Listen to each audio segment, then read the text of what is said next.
Good afternoon. Thank you, brother. Please keep that. He'll turn it off. Let me ask you a question. How many of you have ever had a good coach at some point in your life? I mean like a really good coach. Okay? Because there's a lot of bad coaches out there in the world, right? How many of you ever had a bad coach at some point? How many of you ever had kids that had a bad coach? Okay, so do you believe who's coaching you matters? Now, like Brian said, I am currently coaching 5 of the top 10 mortgage originators in the state of Tennessee. My top producer is doing between $142 million and $150 million. And then I have a string of $100 million producers. And then I have $80 million producers. And then I have $25 million producers. But our coaching program, Monster Producer, is coaching some of the top people. Now, the question is, I don't sell mortgages. I don't sell real estate. But I'm coaching some of the top mortgage people in the country. I don't sell real estate, but I'm coaching some of the top real estate people in the country. I don't sell financial investments, but I'm coaching some of the top financial advisors in the country. So the question becomes, why are those people coming to us? And I think it's because I have a non-conventional approach to coaching. My background is different than most people's background. I spent a decade as a head women's basketball coach at the second largest high school in Tennessee. Okay? And that's why you see this big gaudy championship ring on my fingers, because I worked 80 hours a week, every week, for 12 straight years. Used to work 8 hours a day on Sunday to basically take a place that had never won and turn it into a powerhouse. And the place I coached at was the #1 team in the country twice, which means when you look at the USA Today and they say these are the top 25 people in the country, our place was #1 twice, which is big because there's a lot of schools in the country. But what I'm most proud of is that my old school has now won 7 of the last 9 state championships. So what we really built was a legacy. So when people ask me, what are you most proud of? I'm most proud that that thing is still going. That thing is still going. It is still producing. It is still winning. And I got to speak to a high school team last night. Man, it took me back to those days in the locker room. I almost wanted to throw a clipboard and, you know what I mean? Almost like I'm throwing something around here. But let me tell you, one of the biggest things we did is this directly correlates to how I'm coaching you today. From 18 to 25 years old, I was deeply influenced and scripted by a guy named Dr. Stephen Covey. That's the only person I studied for 7 years. And when I say studied, I'm not talking like read his book, like went to a seminar. Like I'm talking like dug in as deep as you could get. Got certified in everything he taught. And one of the biggest things Covey taught was what's called the whole person theory. And the whole person theory says that every person is made up of 4 parts. A body, that's physical. A mind, that's mental. A heart, that's emotional. And a spirit, that's spiritual. Each of these 4 parts produce 4 different needs, 4 different dimensions, 4 different capacities, 4 different intelligences. So I began to study the whole person theory, and I began to apply the whole person theory to my teams, which means I was coaching the whole kid.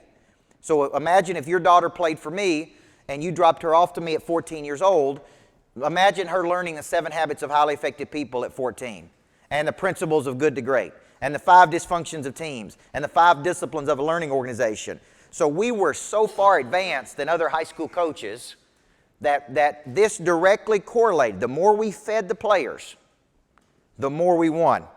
The more we fed the body, the mind, the heart, and the spirit. So I began to use this model to coach kids. And the more I coach the kids this way, the more we begin to win games. The more we begin to win games, people started asking a question. Because when you become the best at what it is you do, what happens? People want to know what? So I routinely get calls from my top producer, from people around the country, like for my top producer that's doing $142 million, other loan originators like, what is she doing? What is she doing that I'm not doing? And here's the one thing I would tell you. When she comes to my classes, she's never missed a class in 7 years that I've been her coach.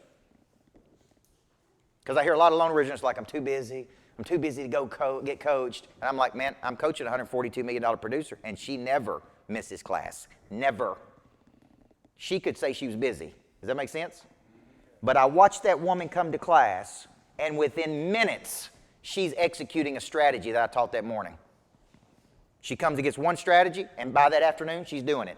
Other people come, listen, think about doing it, talk about doing it, pray about doing it. Here's what she does. She comes and gets it and goes and does it. Some of them work and some of them don't. But that's the difference between her and everybody else I coach, is she's open to anything, closed off to nothing. You follow what I'm saying? So the more I won at this school, the more people wanted to know what I was doing, and the more people wanted to know what I was doing, the more I got requests to speak. And I didn't have time to speak because I was coaching 80 hours a week. So I said, why don't I just start writing books? And I would tell people, look, I don't have time to come tell you what I'm doing. I'm just going to write a book, and you can buy the book, and you can read the book if you want to know what I'm doing. So I began at 25 years old writing books, and one turned into 13. So now I have 13 books in the market. 3 of those have been bestsellers, and they're all about inner engineering people to win. They're all about how do we help you get to a much higher frequency. Okay, so 31 years old, I retired from athletic coaching to start this coaching business, which is a multi-million-dollar coaching business. We have products, retreats, coaching, all kinds of things that we offer people. And guess this, I retired in 08. Now, what was happening in 08? How many of you were in the mortgage business in 08? Or real estate business, right? So I retire in March, okay? After the season was over, I walked in and retired. I cried, my players cried, everybody cried. And I'm like, I'm retiring because I'm supposed to go do something bigger. Like this is no longer enough for me. Like I need to go all over the world. I need to coach people. I had been speaking for 7 or 8 years. I then had X number of books out in the market. There was demand for me to go speak. And so I walked in and retired to build a coaching business. But it was 08. I didn't have any of the things I'm going to show you today that you need. I didn't have an explanation of service. I didn't have a selling system. I didn't have a 7-touch follow-up. I didn't have a plan to extract referrals. I just went out going, I'm going to do this. Guess who hired me in 08? Who was struggling the most in 08? Home builders. So the very first people to hire me were big, independent home builders. Okay? And I'm talking people building 700 to 1,000 homes a year. And these are guys who the owner was worth 50 million bucks.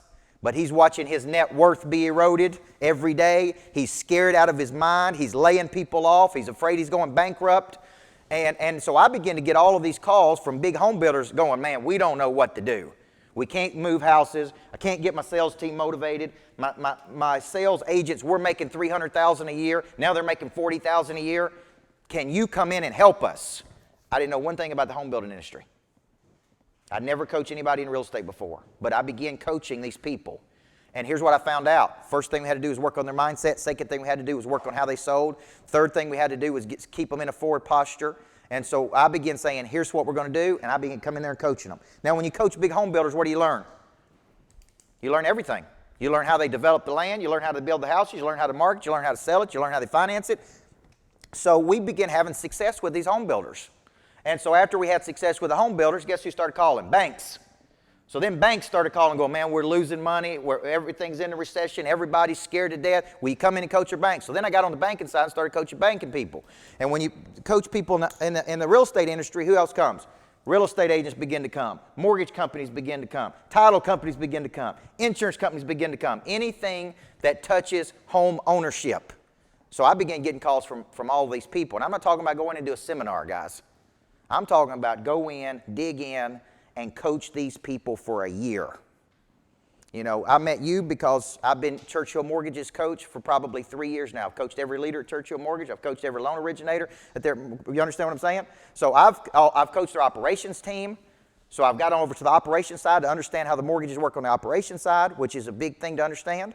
So I am very familiar with where you are. And so today what I'm going to do is I'm going to take you through a systematic approach to building your business, okay? And I'm very systematic because as a coach, we always played percentages.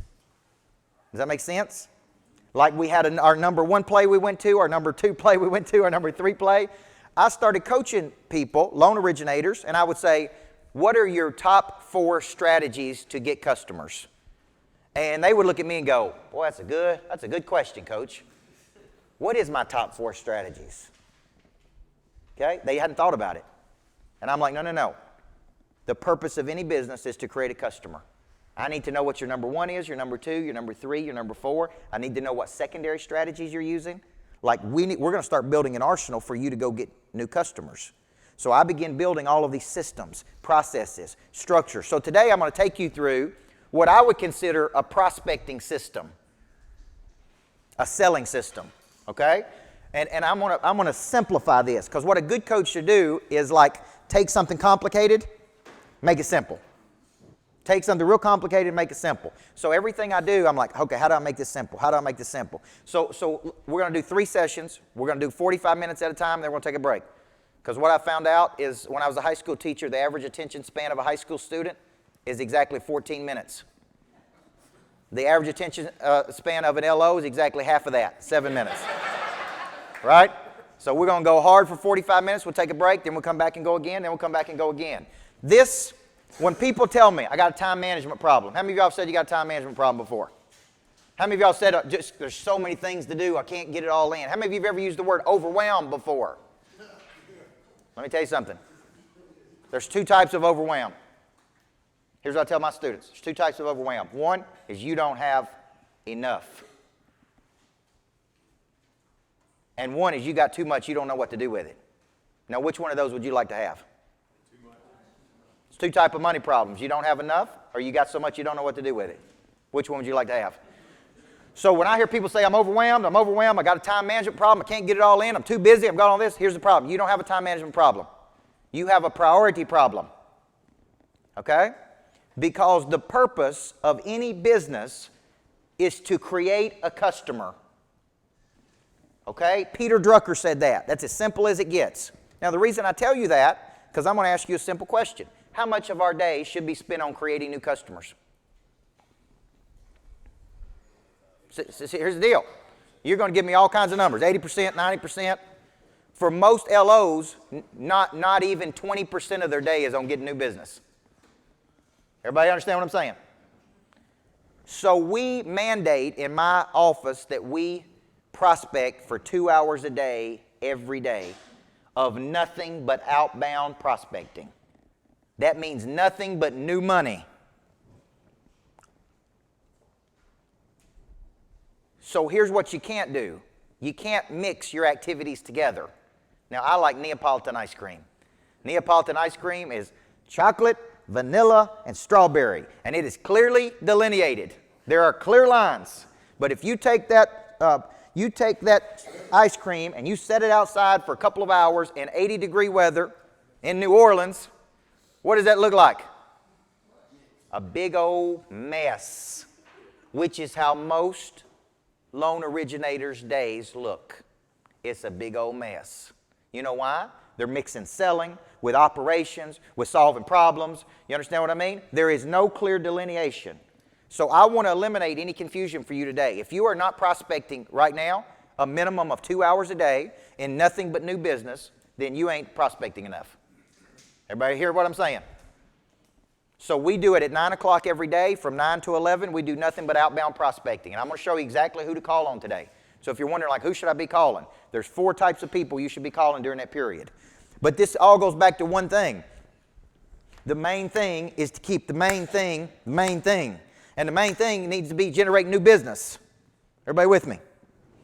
So let me give you some scary stats in real estate you need to know. Number one, and this is true of the mortgage industry, 67% of people use the very first person that contacts them. They don't use the best one. They don't use the most looking one. They don't use the best looking one. They don't use the most experienced one. Which one do they use? So how important is it that you call somebody fast when they need something? I'm telling you, almost 7 out of 10 people use the first person. The average consumer has no idea who the best person is, right? So they use the first one. Average person is going to buy between 4 and 7 homes in their lifetime. How many of you have bought 4 homes already? I'm 42 years old, and I'm on home number 4. Okay, I'm on home number 4 right now. Every one of those homes have gotten bigger. And here would be my question to you. If I buy 7 in my lifetime and you're my loan originator, how many of those do you want? All 7. Is that right? We all agree on that. Okay. Then why do 98% of loan originators never call a customer back once they put them in a home? Everybody see that stat? That's a true stat, by the way.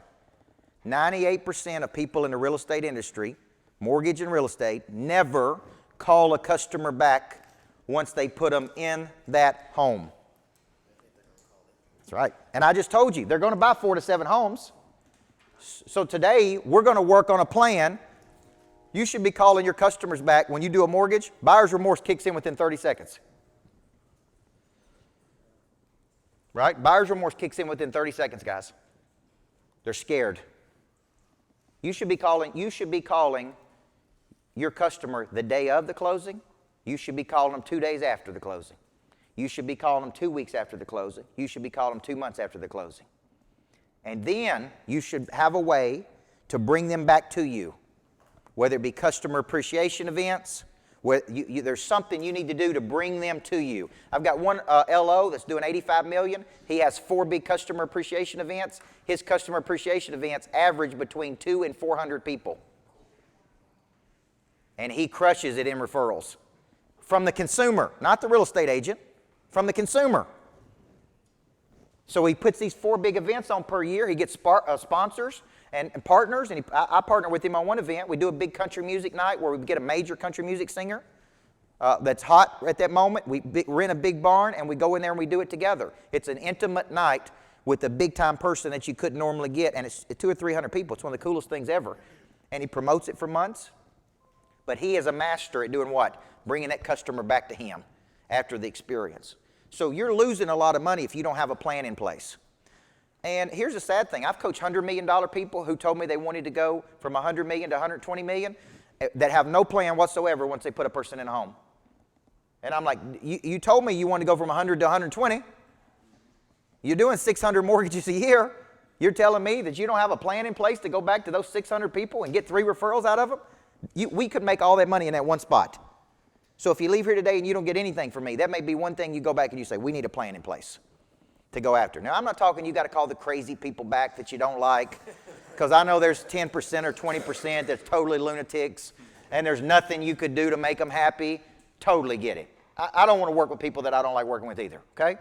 So we don't call them back, okay? So here's another stat. In the follow-up, it takes 7 to 15 touches 80% of the time to convert a prospect to a buyer. 80%. How many touches do you think most originators go between a time a person indicates interest and close? You said 2. That's really national average. No matter where I am in the country, when I ask that question, people go 2. In my opinion, you're not even in the ball game on 2 touches. Everybody with me? Like, you don't even have enough conviction if you're only going 2 touches. Right? Just ask my wife how many times I went back to her before we got married. It wasn't 2. There's a long obedience in the same direction. You follow what I'm saying? Because how much conviction would I really have if I went 2 and gave up? You ain't got any conviction. So if you don't have a 7-touch system, and we're going to cover that today, if you don't have a 7-touch follow-up system in place, and I wrote a book on this called $1 Million Follow-Up. If you don't have a 7-touch system in place, you're losing money. 80% of all sales happen after the 5th to 7th touch. Everybody see that? Okay? Now, so let me give you one more, and it's just kind of setting the tone for what we're covering today. Every real estate transaction you do, this is a National Realtor Association stat, every transaction you do, the National Association of Realtors said should be worth 5.7 referrals over the lifetime of the customer. Okay? Now, if you're wondering how I help a person pick up a 40% increase, I just told you. Speed to follow up. You with me? Great 7-touch system during the prospecting phase. Great service after the sale, 5 to 7 touches. If we fix those 3 things in your mortgage business, you're going to make a lot more money. Everybody agree? It's that simple. It's simple, but it ain't easy. Because I can show you where you're losing money. You're losing money in one of those areas. So just if I were to ask you right now, where are you losing money? Where do you guys think that you need to work at? Follow up? Before or after the sale? Both, yeah. Just think about this. Because I do think you can get 5.7 referrals over the lifetime of the consumer if you just have a good follow-up system in place. So the purpose of any business is to create a customer, but what I find that you do all day long is you do a bunch of other things other than create new customers. So we're servicing current loans, we're putting out fires, we're doing paperwork, we're solving some kind of issue, we're trying to get our team members together, but what we're not doing is we're not prospecting. And we're not spending 2 hours a day prospecting. That should be a minimum, by the way. That should be a minimum. So I set it on our calendar every morning at 9 o'clock. And from 9 to 11, nothing but outbound prospecting. Neapolitan ice cream is clearly delineated. So here's the deal.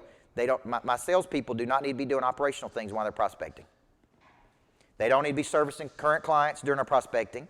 They don't need to be doing paperwork during our prospecting. They don't need to be talking about what happened this weekend during our prospecting. For 2 straight hours, they need to be doing nothing but generating new money.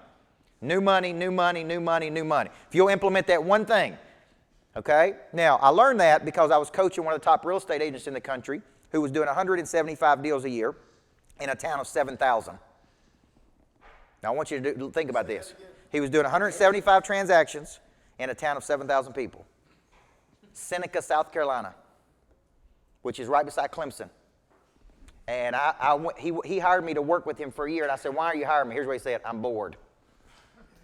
He said, I'm 43 years old. I get up and kick everybody's butt, and I've been doing it for 10 years. Man, I need somebody to come in here and kick my butt for a little bit. So he flew me to Seneca every month. I go in there, kick his butt. And here's what he said. I prospect in the morning, and I solve the world's problems in the afternoon. He was in the office every morning at 8 o'clock. He met with his team at 8:30. He prospected from 9 to 11. He went and ate lunch, never by himself, always with somebody influential. Then he solved real estate problems in the afternoon with all of his clients. That was his day every day. And during his prospecting, you couldn't talk to him, you couldn't look at him, you couldn't have any, right? He got in his office, put his headset on, and he just worked it, man. And I watched that guy do 175 deals a year in that little bitty town. He dominated that town. Why? Discipline. Discipline. Pure discipline. So here's a word I hear out of a lot of LOs, consistency. I'm just not consistent. Some days I prospect 2 hours and some days I don't. You know why? You're listening to your feelings. Don't matter. Your feelings will lie to you. Amateurs don't listen to their feelings. So you prospect whether you feel like it or not, okay? Now, here's the way this should look. At the beginning of every year, we're in December. At the beginning of every year, we're in December now, you should start off with what's called a dominant focus. And a dominant focus is a single, tangible outcome you would like to drive in a 12-month cycle as measured in 30-day windows. So I look at this as a number. Some people want a volume number, some people want a unit number. But you should be looking at this every single day in relationship to where you are. So you take a big goal, my dominant focus is to do $50 million, then you break it down into a quarterly goal, then you break it down to a monthly goal. Now, what this doesn't tell us is what should we be doing today? What should we be doing today? Now, I have a goal every month of selling $250,000 of my coaching services. In November, we sold over $500,000 of my coaching services. So in November, we crushed it. Our goal was $250, we hit $500. Because at the end of the year, people start looking at their life, and their life sucks, and they want to get better. So they're like, man, I should be doing so much more. What do I need to do? I need to hire a coach. So my Novembers and Decembers are always big because it's natural time of change. So when I looked at that number, here's my point though. If we did 500,000 3 straight months, that tells me we've figured this out to get to 500. My goal shouldn't be 250, it should be 500. Everybody see that? If you hit your goal 3 straight months, guys, your goal's too low. Everybody see that? So when you come into this year, how many people are on track to hit their dominant focus for this year? Okay, we got some people. Okay, now some of you set really high, ridiculous dominant focus numbers. So I have 2 numbers. I have a dream number and I have an optimistic number. And I am real pissed off at myself if I don't hit my optimistic number. Does that make sense? My optimistic's my low number, but I got to hit it. So what I do every single day that I wake up, in my planner, I look at where I am versus where I should be. So what I do is I open up my planner and it shows, here's my goal, here's my number, here's what day it is. So every morning I look, where am I today? How many days do I have left? How hard do I have to push to hit my goal? And my goal is all tracked by that one number, that single tangible outcome, okay? Now, if you were dissecting why you're not hitting your goal this year, why did you not hit it? Did you not dedicate enough time to prospecting? Did you not follow up well? Did you not do a good job servicing after the sale?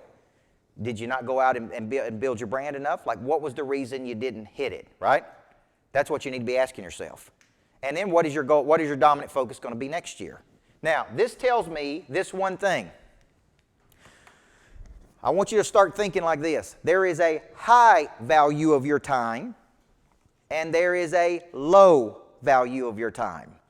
A high value of your time are specific, intentional, money-generating activities. Everybody hear what I'm saying?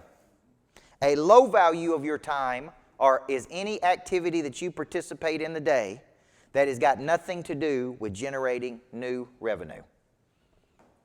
So I want you to think how many low value activities we participate in a day. So what I'm saying is I'm guaranteeing right off the top 20% of my day is going to be in high value activity because I'm guaranteeing what? I'm going to prospect for 2 hours a day. Okay? Now, the high value activity, so you got to ask yourself this question. How do I marry my time with the highest use of that time to generate the most revenue? So let me ask you this. How many of you are great face-to-face? When you get face-to-face with people, you crush it. Anybody got anybody that says that? Okay. So one of your best strategies you would tell me is what? Getting face-to-face. So what I would ask you as your coach is pull out your calendar and show me how many face-to-face meetings you got this week. Because you can't tell me, oh, I crush it when I get face-to-face. And I'm like, well, how many meetings you got this week? 1. The top financial advisor I coached for a period of time took 25 face-to-face meetings a week. And he did not count them unless they were 1 hour in length. So I always asked him, like, how do you kick everybody's butt, man? Here's what he said. 5 face-to-face a day, every day, for 1 hour. Because he was a deep relationship builder, so he would go through your numbers, play pitch and catch. He used to take me out to eat in Nashville, like at Puckett's. We'd stay there for 2 hours just talking money. What if I did this? What if I did this? What if I did this? He would just go back and forth with me, sometimes never making a sale. And he would do that with me every other month. Now think about that. He was disciplined. 5 face-to-face every day, 5 days a week, 25 a week. And for working at a bank, he worked at a bank. Guy was probably making $600 to $1 million. And he worked at a bank as a financial advisor, which is, unheard of. The other guys were making $100,000 or $80,000. You know why? They wouldn't take those face-to-face meetings. If I told you my number one strategy to get new customers was to be in front of people, would you tell me to come to my office and talk on the phone all day? Yes or no? What would you tell me to do? Get in front of as many people as you can. What you have to start thinking is, what is the highest use of my time to generate new business? So here's what I want you to do. I want you right now to write down your top 4, in order, customer generating strategies or new money strategies. And I want you to put them in order of importance. Like, this is my number 1, this is my number 2, this is my number 3, this is my number 4. You had to score to win. Like, I'm talking like you got 8 seconds and you got to hit it to win. Well, in the coaching world, what we did is we played probability, which means we charted which plays worked and which ones didn't, and we charted how often they worked. So if I was down by 1 with 8 seconds to go, my assistant was sitting right beside me, and I instinctually knew, but she would say this play has worked 82% of the time. And I go, let's run it. Because you're all emotional, game's going on, you're yelling and screaming, people yelling at you, and it's just crazy. So the assistant sits there and says, look, here's 3 things we can do. We can run this, we can run this, we can run this, because it works. Right? And what you do, boom, you run it, 82% of the time it works, you hit the shot, you win the game. Football coaches do the same thing. Well, I want you to start thinking of your business like this, is we have got to start playing the percentages. And we got to say, this is my number 1 play to get new customers. And this is my number 2 play to get new customers. This is my number 3 play to get new customers, and I have to run these plays every day. Now, if I'm not hitting my sales goals and I'm not getting enough leads, then either my play is not working or I'm not executing it, or I need more plays. So in my opinion, you need 4 primary strategies that you're using every day to get new customers. And you need 2 secondary strategies, minimum. Secondary would be social media. Secondary may be events for you. Secondary may be websites. Secondary, now you may tell me the number 1 way I get leads is through my database, of hitting my database or emailing my database or social media. And I'm fine with that. I don't care what your number 1 is. I just want you to know what your number 1 is. And I want you to stay in alignment with your best strategies. So when I'm looking at my week and I'm going, how do I go out and generate customers? How do I generate more leads? I'm sitting there going, okay, What's my number one? What's my number two? And I need to be doing these things. I don't need to be over here doing this. That's a low value of my time. So does everybody clear about their top 4 strategies? So a lot of people are going to tell me, referrals, coach, referrals, coach. Referrals are my number 1 strategy. I'm like, do you have any idea how many referrals you're getting? Are you getting 5.7 referrals out of every client? Are you getting 3 referrals out of your top 25 clients? Like, that's an easy one to say. Like, oh, I built my business on referrals. We did a campaign in my coaching program in September to generate 125 referrals in 90 days. And here's what I found out. I didn't need 90 days. When I got serious about referrals and I started talking about referrals every day and I started asking people for referrals and I started doing it, we generated 125 in the first 30 days. Everybody see that? These are people who had referrals to give me. I just didn't ask them. I just didn't pump them, right? So it was really a matter of focus, of asking throughout the sale and after the sale and prompting people. And so I didn't do it enough. So I think you could generate 125 referrals like that if you got serious about it, right? But you can't tell me referrals is your number 1 strategy if you're not tracking referrals, if you don't even know who's sending you referrals, if you don't know how many you're getting. Okay, that's an easy one to say, but I just don't believe that, okay? So how many people already see misalignment in how you're spending your time versus your best strategies? Everybody see that? So misalignment is, hey, I should be doing this, but this is what I'm doing, okay? Now, remember what I said. I get it that you got things to do and things to process and customers to satisfy, loans to get across the finish line, crisis management to handle. I get all that. But you got to remember, I told my team this morning, there's one thing that overrides everything to me, sales. We're selling something every day. You follow what I'm saying? Let me tell you how serious I am about sales. I even got my wife writing books. I said, look, we need you to generate some book sales, sweetheart. She's never even written a book. So she wrote her own book called Living with the Monster, go figure. And let me tell you what she's doing. She's doing her own retreats. Now she's doing women's events. Now they got us speaking at couples events. I'm like, now we're bringing in some dough, baby. This is good. But there's a high value of her time too, right? She had all this talent. So my point to you is the number 1 thing that overrides my brain is we're going to sell something today. Everybody with me? You can't think, well, we're just going to serve people today. We are going to serve people, but we've got to sell something so we can serve more people. So I see too many people that don't think like this. Okay, so think of 2 cycles. There's a promotion cycle, and a promotion cycle is Facebook, LinkedIn, Twitter, videos. That's promotion. Okay? And some people are very good at that. But they lack the sales cycle. And the sales cycle is for 2 hours a day, we're buckling down, and all we're doing is selling something. Everybody understand what I'm saying? You cannot neglect the sales cycle. Like all the social media you see me do, it's all good. I spend a bunch of money on advertisements, get a bunch of videos, Facebook ads, Instagram, I do all that stuff. But nothing replaces us getting on those phones and making outbound calls and talking to people and generating leads and loving on our current customers and generating more people. Nothing will ever replace that in my brain. That is the sales cycle, okay? So can everybody see where they're deficient a little bit? You know, Brian does a great job of being visible, social media. I see his post. I see the interaction and engagement, and that is great. But if he doesn't have the other part of this equation, you understand what I'm saying? Until you get a business model that does that, okay? Now, so when you're thinking about this, high value versus low value, money generating, non-money generating. That's the way you need to think about it, okay? Eat your Wheaties in the morning. So here's what I say. Prospect in the morning, solve the world's problems in the afternoon. I don't care if you prospect in the afternoon.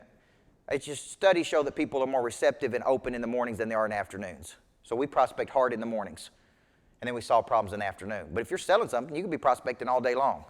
I don't like mixing it up. Like, I don't like doing a few high-value activities and then doing a little operational stuff. Now we're getting in that Neapolitan ice cream thing. Now we got a big old mess because we're doing now this operational thing has eaten up 2 hours of my time. Now I don't have any time to prospect. The number 1 thing is selling something. That's why we got to focus every single day. Now I'm going to show you a couple more things, and then we'll let you take a break. I believe this is a game of probability. Now, I had a class in probability when I was in college. I went to college for 9 years to get 3 degrees, and when I was working toward my doctorate degree, I had to have a class in probability, and I hated it. I'm like, why am I in this stupid class, man? And the professor says this: when you understand probability, you understand that anything can happen. There is a probability that anything can happen. It may be a small probability. Right now, a meteorite could hit this building. It's possible, small possibility. But he said, by the actions we take, we can either drive up the probability of something happening or drive down the probability of something happening. You could go to your office, not talk to anybody, hide out, be a secret agent. There is a probability that you'll sell something. It's small. Or you can go to your office, create high amounts of activity, and drastically drive up the probability of selling something. Everybody see that? So what I want you thinking today is we're going to take a series of activities. We're going to be doing a series of activities as part of our selling system today in conjunction with each other to do one thing: drive up the probability of selling. Okay? We're going to come into the day. They're going to be planned. They're going to be mapped out. We're going to execute them. Okay? So when you're thinking about this is what I just showed you. 4 primary, 2 secondary, and you're working those strategies every day. And the more you work those strategies, the more money you're going to make. It's just a game of probability. So I want you really thinking about this. If the selling system is predicated by this premise: money changes hands when problems are solved. The bigger the problem, the more money people pay to solve that problem. You can solve a $179,000 problem, or you can solve a $1.79 million problem. Is it the same problem, yes or no? I want you to think about this. Here's the deal. Money changes hands when problems are solved. You can wake up and fish for bluegill in the local lake, or you can wake up and fish for blue marlin in the Gulf of Mexico. Everybody see this? Because a lot of people just wake up and go fishing. They don't think about, who am I trying to attract? What problems am I trying to solve, and for whom? Am I solving little bitty problems? Because when I solve little problems, how do I get paid? Little bitty amounts. We have a house down in Seaside, Florida we do retreats at. That house cost us $1.67 million. It's a 9-bedroom, beautiful house. We bought it to rent and do retreats at, right? Great investment, by the way. It's unique because it's got 9 bedrooms. There's not a lot of 9-bedroom houses down there, so we rent that thing at $14,000 a week when we're not using it, and then we go down in the off-season and do retreats. So people go down there and I coach them for 3 days. We pay the house first. So let's say we make another $250,000 off the retreats, plus we make the money off the house. This is a good investment on a $1.67 million house. The average cost of a house in Seaside, Florida, or Seagrove, or in those places, is about $1.6 million. So a real estate agent in Seaside can sell 12 houses and make $400,000 a year. Everybody see that? How many houses would you have to sell where you live to make $400,000? Yeah. Everybody see what I'm saying? I would tell you at the end of the day, it's still the same problem. Those people down there are just playing with more money, right? So I wake up and I say I could solve a problem for one person, but you got big-time monsters think in terms of multiples. Like I don't think, how do I solve a problem for one Loan Depot originator? I think, how do I solve it for all of them? Because there's a lot more money to be made when I solve problems for everybody versus just one. I used to think in terms of one, just me and you. Then I started thinking, like, how do I get everybody? Okay? So I have a national contract with RE/MAX for me to do national events for RE/MAX, 35 events for RE/MAX, which puts me in front of thousands of agents. Everybody with me? I got that because I went to their corporate headquarters and did one event, understanding the rule that if I do one event well, it could be worth 5.7 referrals. I walked out of there with 35 events. Everybody see that? You guys start seeing every customer as 5 customers. So I'm going to be really good with this one customer. So when you're thinking about this, I want to end this session on this concept. There is a problem that you are uniquely qualified to solve for whomever. Real estate agent, consumer, maybe you're a problem solver, maybe you're good with people, maybe you connect to anybody, anywhere, anytime. But what you're really selling me is not the loan. See, a loan is a manufactured product pushed through an assembly line, popped out on the other end to solve a problem for a person that can't buy a house with cash, which is most everybody, right or wrong. The product solves a problem, but that's not what I'm buying with you.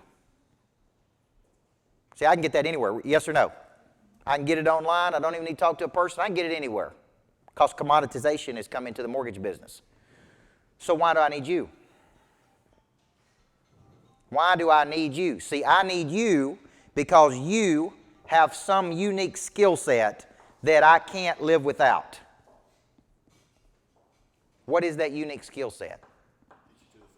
Maybe that's it. But what specifically is it? Get me to the finish line? Get me to the finish line how?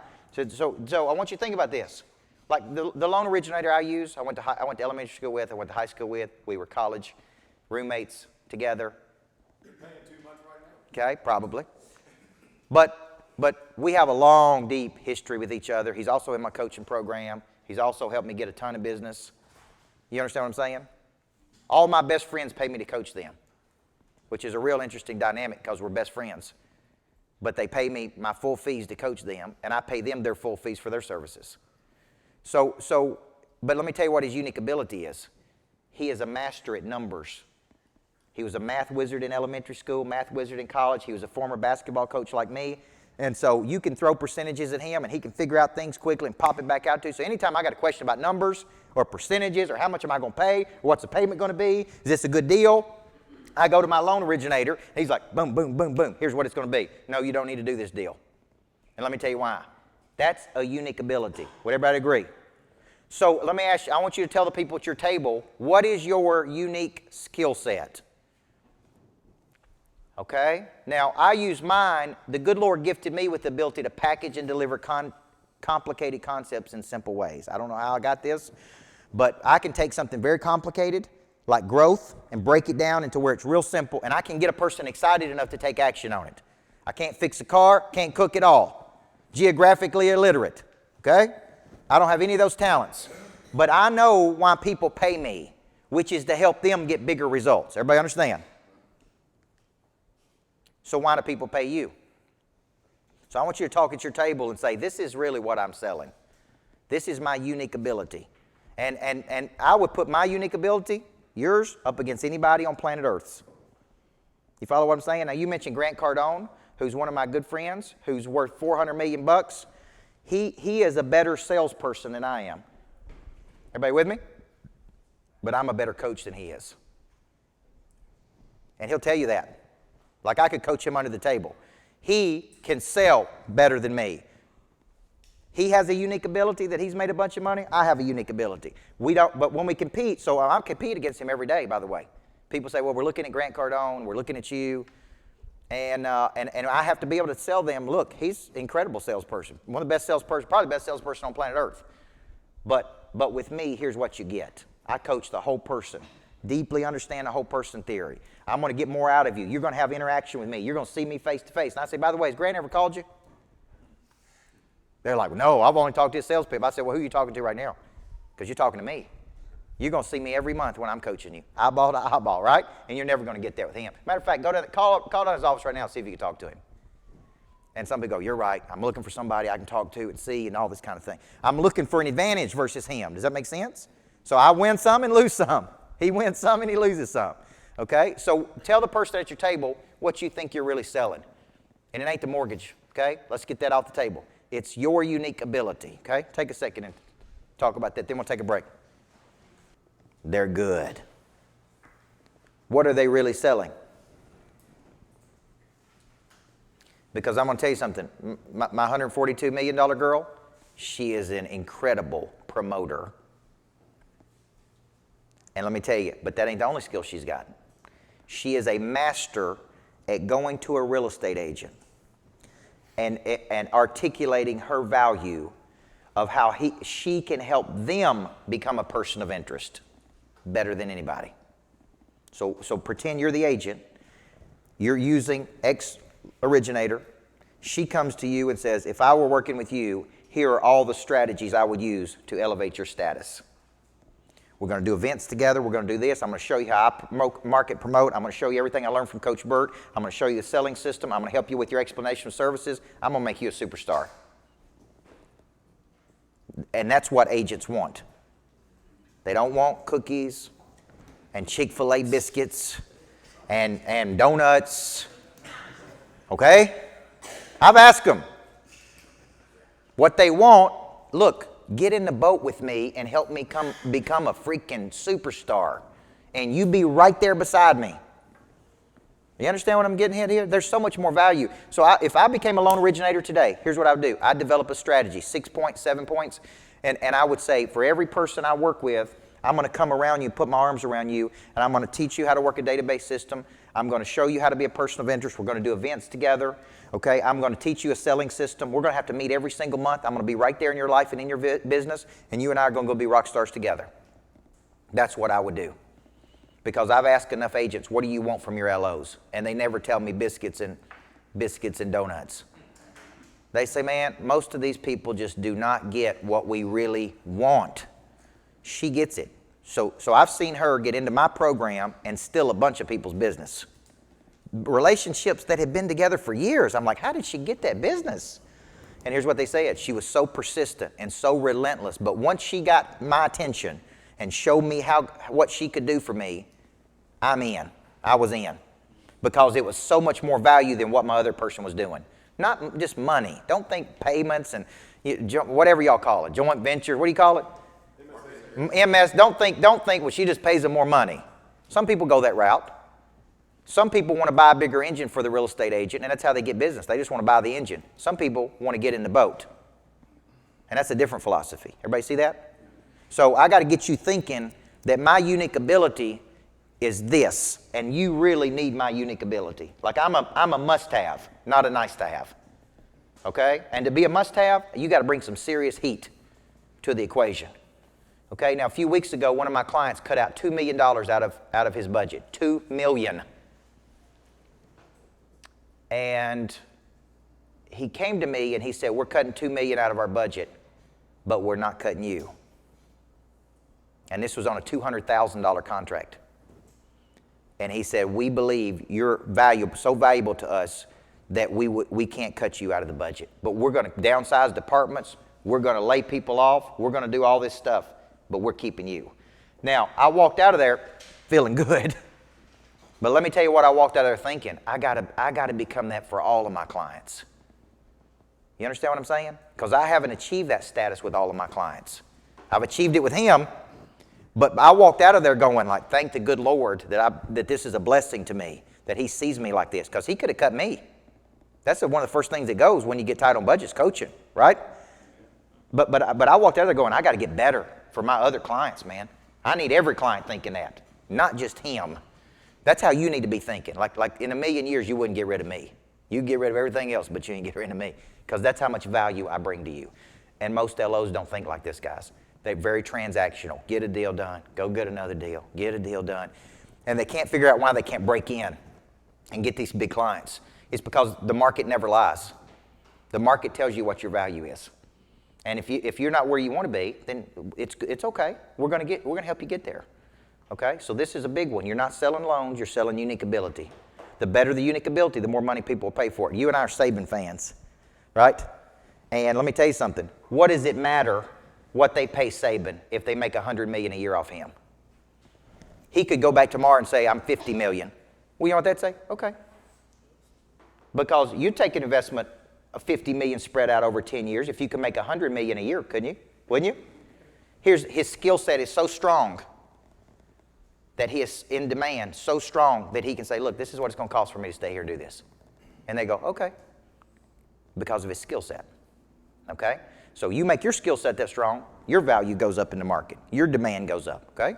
I think that was a good first session, guys. Thank you for being coachable. Let's take a little break, okay? Thank you. Thank you. I need a whistle, don't I? I need a whistle. You want to guess how many games I got ejected from? 10-year career?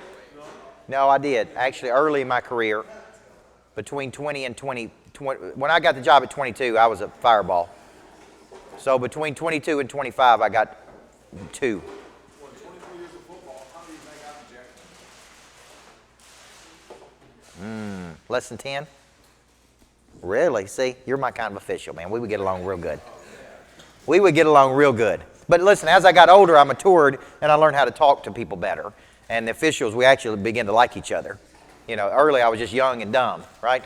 All right, give me some takeaways. Let me tell you something about coaching. How many of you have ever been in a coaching program and done absolutely nothing that the coach told you to do? Be honest. You were in a coaching program, coach told you what to do, but you didn't go do it. I can't tell you how many times people say, well, I don't really want to get in your program, coach, because, I spend the money and then I don't go do what you tell me to do. And so listen, the only reason you don't do something is because you don't believe it'll work or you don't believe you'll do it. Right or wrong? So I tell those people, when does that stop? When does that cycle stop of you not doing what you need to do to win, right? Maybe somebody needs to tell you, look, it's time for that to stop, man. We've gone far enough with this. Okay? So what did you learn in the first session that you're committed to leaving here and going back and doing different than when you came? You can't get new results with old behavior. You can't get new results with old behavior. So give me some examples of, hey, when I leave here, this is what I'm doing. That's different than when I came today. Yes, sir. Time blocking and prospecting. Good. Yes. And the mixing, that's my biggest problem is I eat too much Neapolitan ice cream. Yeah. Too many things. I'm constantly busy. I know I'm getting stuff done, but Yeah. at the end of the day, it's not adding up or I don't have to check off. It's good. Mixing activities, guys. You got to get out of that system. The purpose of any business is to create a customer. I need dedicated time. And I would say 2 hours a day. I don't care if you do an hour in the morning, an hour in the afternoon. I think 2 hours a day should be a minimum. But it ought to be on your schedule. And don't mess with that time. Like, don't get to that time and go, well, I don't really feel like it, so I'm going to do this. Or you got to get out of this concept of listening to your feelings. Your feelings will lead you wrong. Professionals do not care about their feelings. They show up whether they feel like it or not. I woke up one day and I rolled over and it was 5:30 in the morning. I get up and go work out in the mornings and I go to this boxing. I really enjoy boxing, so I go to 9 round and I go through 30 minutes of good hard cardio boxing and gets a lot of aggression out. And I roll over to my wife and I'm like, oh, do I really have to go motivate these people today? I just didn't feel like it. And my wife rolled over, looked at me, and she said, then watch one of your videos. I'm like, that's why I love you, sweetheart, right? She's like, didn't I hear one of those videos say you don't listen to your feelings? So go on out there and get it, Daddy, right? What else did you learn? Touches. Before and after. When's the best time to ask for a referral? All the time. Yeah. I preset referrals. So when I did the deal with Remax, here's what I said. I accept your terms. I will go do these 35 events. If they go well like I think they're going to, I would like to speak at R4, which is your major convention in Las Vegas. Fair deal? I asked them for the referral before we even got started. Everybody see that? Here's what I'd say. If this goes well like I expect it to, because I do this a bunch, when we're done, I'm going to work with all your friends. Sound like a good deal? And throughout the whole process, I'm asking, if I've helped you get to a better place in your life, will you help me grow my mission? Will you help me help more people? I have no hesitation whatsoever of asking for referrals. You know why? Because I believe in my product or service. If you believe in your product or service to get a person to a better place in their life, and you don't want them to have some bozo in the mortgage world, then you need to say, look, man, if I've helped you, will you help me build this? So I try to get those 6 referrals out of every deal that I do. And if I'm not asking, it's my fault. Okay, so touches before, during, and after are really critical, okay? We're spending a lot of time on onboarding right now, and I've got one team member focused on that because I was dissatisfied with their onboarding process, and I'm like, look, I want them from the minute they sign up in our program, something to happen. And I want a touch at 30 days, 60 days, 90 days, 120 days. I want a great onboarding cycle for every person because I'm coaching 700 people a month. I want every person to feel special. I want every person to feel important. I want every person. So we've spent a lot of time and energy working our onboarding, reworking our onboarding, working our touch system, trying to figure out how to keep people engaged. You understand what I'm saying? So I not only believe in customer service, I believe in customer engagement, which means if you're one of my customers, I want touching and back and forth and you and I in the boat with each other. That's why I do everything every 30 days. I want to see my clients every 30 days. because I want them right in my face, okay? So the touch system is something that most originators don't have. I do not think you can automate this. I do not think an automated email or a drip campaign or something that's non-personal, I just don't think, right? I think it's got to be, hey, man. So what's the rule after sale? Day of? Why are we calling a person day of the closing? Buyer's remorse kicks in. Buyer's remorse kicks in. So day of, hey, so proud of you. Congratulations. Honored to work with you on this deal. I'm going to check back with you 2 days from now and make sure everything's going good. Then I'm going to check back with you 2 weeks from now. I'm going to check back with you 2 months, and I want to stay in your life because I know the value of a long-term relationship. I'm telling you, most originators will never do that. Even some of the great ones, by the way. There's more money sitting in your back seat than sitting out the front windshield if you just get this concept, right? Okay? Yes, sir. You ever text as one of your touches? Yes, yes. I text a lot. I do video text messages where I just put my phone up and do a quick video. Hey, I love working with you. Thank you, because that ignites that energy again. So I'm big on text videos. I'm big on anything. And if I'm working on a person I really want to land as a client, I have a stable of top clients that I use to call on people that are looking at my programs. I really leverage my current clients to get new clients. Because here's what I say. Metcalfe's law is the value of any network is exponentially grown by each individual participant that's added to that network. So I say, look, it's a lot more valuable. If I call Chad or Brian, I say, look, it's a lot more valuable if we have 30 more real estate agents in here to you. It's valuable to me, but it increases the value to you too. So will you help me get them in here? That may mean Brian, I need you to invite them. Just invite them. I'll do the work. Just get them in the room with me. You see what I'm saying here? So you got to be relentless. I mean relentless when you're asking for these referrals and when you're touching people. Because the one stat I forgot to tell you is less than 9% of people remember their real estate agent or mortgage originator's name after the transaction is over. 91% of people don't remember their name, which is a sad stat. See, when I see stats like this, here's what I say. You could dominate. This is a perfect industry to dominate.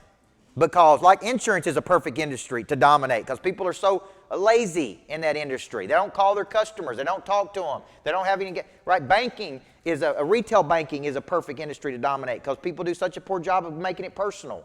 So these are industries I look at, I'm like, man, if I wasn't a coach, I'd be in that industry because that's a good industry to be in, right? You're in an industry right now, guys, you can make a lot of money. You can help a lot of people. I'm telling you, this is a great industry to be in. Okay? All right, give me one more thing, then we'll move to the next piece. One more thing you're going to take back with you. What about them rowdy girls in the back, New Orleans girls? Okay, good. And you said it right. There is a book on this called Unique Ability by Catherine Nomura, Nomura. You can only get it on Amazon. And I'm telling you, it's worth the money. Because there are no classes in school in finding your unique ability. Okay? And I'm a huge believer in finding your special and packaging your special and selling your special. Okay? So for you, until you know unique ability, you think you're just selling a mortgage. And there's a big problem with that because there's a lot of mortgage originators out there selling mortgages like you. And they all got a gimmick and a trick and a strategy and maybe a better rate or whatever. And I don't ever want to get into that game. Now, while I said that, I do want to introduce you to a concept called return on objective versus return on investment. There are two models you can sell. If a person is stuck on rate and shopping, I try to get them out of that conversation. And I say I actually operate on a model called return on objective, ROO. If I drive this objective for you, does it really matter if the rate's a little bit higher than what you think you can get? What's your true objective here? I want a process that's easy, fast. I want it to be no stress. If I drive that objective, don't you think it'll drive the investment in me? Now, my banker charges me 5.5% on a lot of deals I do. This afternoon, I'm closing on a lodge, a beautiful lodge here in Tennessee, 7,500 feet, square feet on 23 acres, $1.3 million. And I'm closing on that this afternoon because I'm going to do retreats at that place. And I'm going to rent that place to companies. It's beautiful. My banker that does this deal for me charges me a higher rate. And other bankers begin to call me and say, man, Coach, I can get you a better rate. I can get you a better rate. So I went to my banker and I said, you know, I'm getting hit on by a lot of other bankers who telling me they can give me at 5% when you're giving it to me at 5.3 or 5.5. Now, what do you have to say about that? He said, you know what? I've been waiting on you to ask me that question. And he pulled out the numbers, and he did the numbers, and he said, this is how much more money you're paying with me versus them. And he looked me square in the eyeballs, and he said, do you think I'm worth it? And I said, absolutely, because this guy's good. I mean real good. See what I'm saying? You know what I said? I'll never ask that question again. So when I go to do a deal, I don't even think about the rate because he's that good. You follow what I'm saying? He educates and he coaches, and I go to him with different deals, and he coaches me through how to do them and gets me the financing and whatever. Like, I'm like, you're worth it, man. It don't matter about the rate. Now, I realize that some people shop rate and they're cheap. Yes or no? But what you're looking for is to get them out of that discussion about rate. I get them into discussion about objectives. Okay, let's be clear. If I do this, if I do this, you'd be completely happy, right? If I return your objectives, will it not return the investment in me as your mortgage banker? Yes, it will. Great. Then why are we even talking about this rate? Everybody see that? Return on objective versus return on investment. So I say you can dine on 99-cent hamburgers or filet mignon steak, but you always get what you pay for. Everybody with me? And I say, have you ever underpaid on something, thought you got a deal, only it turned out to be a terrible deal? And you're like, oh, yeah, absolutely. I'm saying, okay. When you're shopping this, listen, here's the deal. You don't want to turn this transaction over to just anybody. Like we're getting ready to move into explanation of service. And one of my big beliefs in real estate, if I was telling a person, if I was trying to sell you to partner with me as your mortgage banker, your mortgage originator, that one of the first things I would say is I believe every person deserves the right to have a professional represent them when they buy, sell, build, or finance real estate. This is too big of a transaction for you to turn over to just anybody, because it could be a complete disaster. Everybody with me? Now, how many of y'all seen it been turned over to just anybody and it'd be a complete disaster? So when I'm explaining my services, now when you guys talk on the phone, people call in, you just got a very short period of time to win them over. Here's the three things I want you thinking, and I want you thinking where you're a little weak. When a person calls in that doesn't know you, whether they're an internet lead or wherever how you generated the lead, what I do is I do three things. Number one, I build rapport. And the way I build rapport is I get them talking. I just talk to them. Hey, man, I'm so glad you called today. Oh, you're in New Orleans. You know what? I'm coming to New Orleans next year to do this big real estate conference called, it was Momentum University, but this big real estate conference I'm doing in New Orleans at the Hilton Riverside. Okay? And I love people from New Orleans. Like, first thing I do is I build rapport with people. And I do that by being high energy and having likability and just interacting with people. And I can't tell you how many people are bad at this. Right? They can't build rapport. They don't seem like any interesting to talk to. I'm like, what am I talking to here, man? Are you alive or are you dead? Okay? So the first thing I do out of the gates is I build rapport. I'm trying to teach, I got young salespeople on my team. I'm trying to teach them how to build rapport, man. Get your energy up.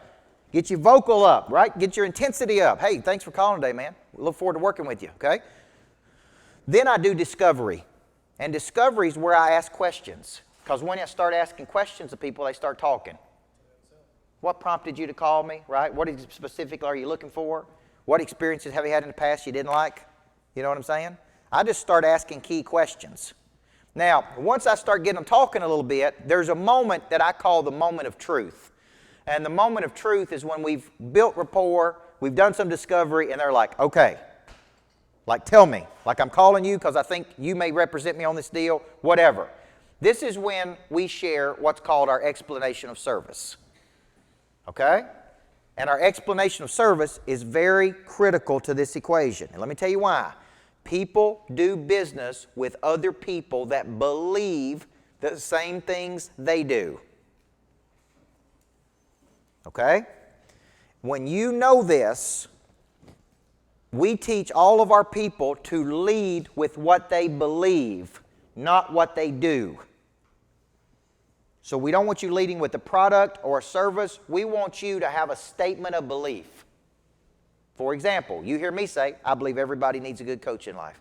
I believe those that have a coach earn 3 and 4 times the amount of money that those that don't. When I started today, I said, I believe who's coaching you matters. What I do is I share my beliefs, and then I look around the room and I go, who believes the same things I do? Everybody see that? So I want you thinking, what do you believe about this process? Do you believe like I do that every person deserves the right to have a professional represent them when they buy, sell, build, or finance real estate? Yes or no? How many of y'all believe there's a difference between a house and a home? A house is made up of sticks and bricks, and a home is made up of memories. Okay, here's the deal. When I lead with what I believe, what I'm looking for is agreement. I'm looking for agreement. So when people call into my office, hey, how you doing? It's great to talk to you. I'm Coach Burt. Okay, let me just ask you a few key questions so I can help you. Okay, and then I say, there's 2 or 3 things I believe, and I want to get these straight to see if you and I believe the same things. I believe this, I believe this, I believe this. Sound good to you? And they're like, yep, we're in agreement, Coach. Great. Because I believe people do business with other people, believe the same things they do. Now, because of that belief, here's what it is we do. And this is called an example or an example of somebody you've done it for. Okay? So, and my big originators that I'm coaching, I teach them to say this. We routinely help over 600 families a year get in their homes. Everybody see that? That's an example of somebody you've done it for. So here's what I believe. Here's what we do, or here's what we've done. Okay? Especially if you got to get it fast. Okay? You'll hear me say, I believe everybody needs a coach in life. I'm routinely coaching between 700 to 1,000 people a month. Our goal is to get them a 43% increase in a 1-year cycle. And then I ask a question. If I could do that for you, like I've done it for all these other people, what would stop us from moving forward today? Everybody see that? That's a call to action. Or I may say, out of everything I shared with you today, what piqued your interest the most? Well, I really like that part about getting 43% increase. So let me give an example of 2 originators that I work with that I helped move from here to here. By the way, the 142 person, when she came to me, you know what her goal was? 60 million. 7 years ago, she said, I just want to do 60 million. Now she's doing 142 to 150. See that? Now, this is important because when I use examples like that, that's called social proof. Social proof indicates to a stranger that you know what you're doing. I routinely help X number of people. Over my lifetime, I've helped 10,000 families find a home. Everybody see that? You need to use examples like that so people go, oh, okay, great, you've helped a lot of people. Now, if you're new to the industry and you don't have that long track record, you could say my company typically helps X number of people. Or we routinely are voted one of the best companies in the world to work with as it relates to this. So what I'm looking for is statement of belief, example of somebody you've done it for or what it is you're going to do, and then a call to action. That is a shortened explanation of service. Now, we spend about 6 months in our program. I tell people that your explanation of service may take 6 to 9 months to really craft. And even after you do it for 6 to 9 months, it ain't going to be perfect. Now, let me ask you this. How fast would you like to know if you have a legitimate prospect or not? That's exactly right. So would you rather know in 15 seconds or chase somebody for 15 months? So how many of you have chased somebody for 15 months only to wish you never caught them?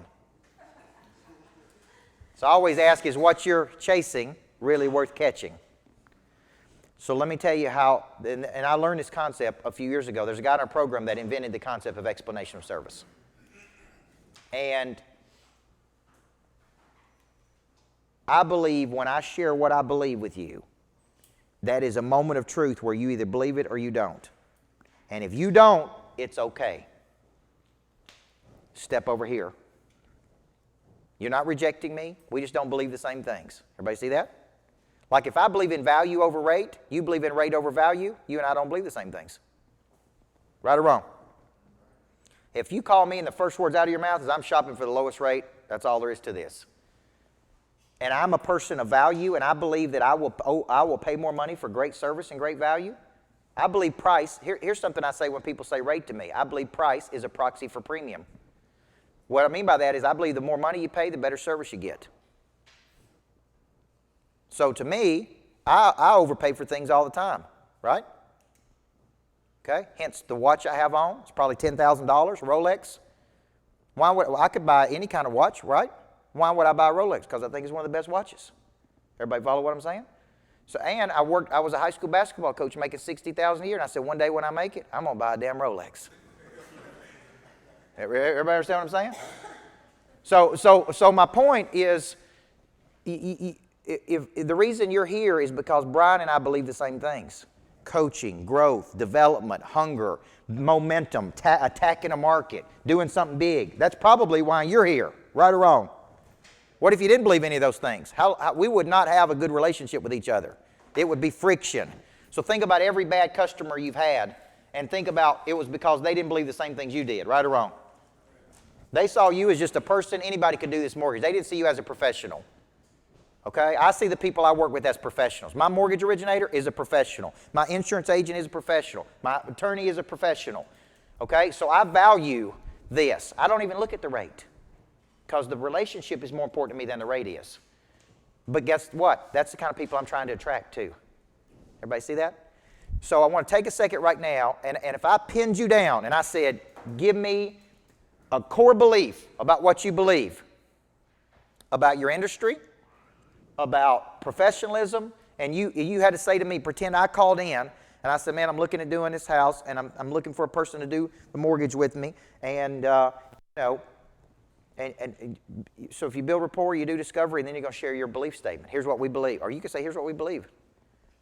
Here's what it is we do. If we could do it for you, what would stop us from moving forward? So take a second right now at your table and say, man, I do have some core beliefs about this business. What are those core beliefs? Because people don't buy what you do.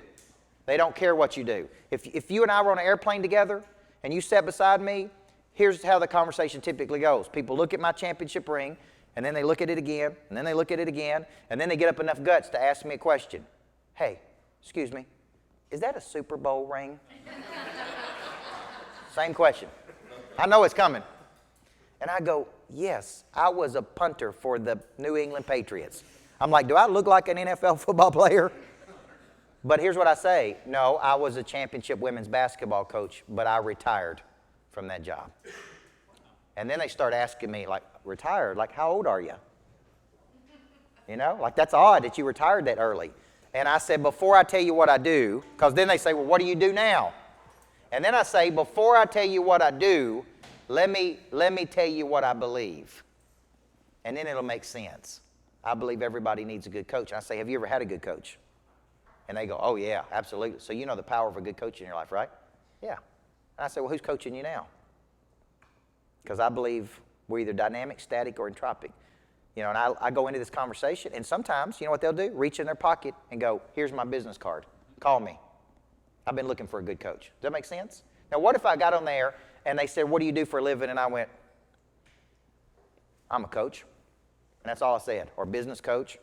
If I don't want to talk to people, I say I'm a life coach, and that ends the conversation. I'm a life coach. They're like, I don't need a life coach. Okay, good, great. Let's not talk to each other. Now, so take a second right now, and if I pinned you down and said, what do you believe? I would just want you to start getting the mindset of this, because one of the assignments I want you guys to do, have y'all gone through EOS yet, Brian? Okay, one of the assignments I'm going to want you to do from today is I'm going to want you to start crafting an explanation of services. Here's what we believe, here's what we do, here's how we do it different, right? Here, if we could do it for you, what would stop us from moving forward? I want to get you confident enough.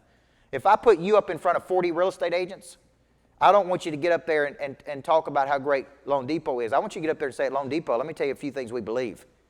And let me tell you why we believe it. Let me tell you what it is we do, and let me tell you how we do it a little bit different. Let me tell you everybody we're doing it for. And if this is appealing to you, just come see me on the break. I'll be right over there. Because what will happen is you'll attract people to you. Because people don't talk like this in the mortgage business. They lead with products and services and speed and all these things, but those are all commodities in some form, right? Like, here's what we believe. Oh, I believe that too, right? Like, I believe in vested partnerships versus one-sided relationships. I mean, if we're in the boat with each other, we're in the boat with each other. That means I'm going to push you, support you, be there for you. And I don't believe that should be one way. I believe it should be both ways. You follow what I'm saying? So I'm a big believer in strategic partnerships. So when you're thinking about this, just take a second right now and start working on your belief statements at your table and just start rolling them off a little bit, okay? Because it's going to be an assignment we're going to have you do. Take off. Toward belief that we talk a lot about in Monster Producer, it looks like this. First, you have a big revelation. Big revelation is some big aha moment. Because of the revelation, you now have conviction. Because of the conviction, you now take action. What you're sharing and what you're selling is your beliefs. You're sharing your convictions. If you don't have enough conviction, you come across as lukewarm. And they're looking at you or talking to you on the phone like, is this it, man? This is as enthusiastic as you are about your product and service?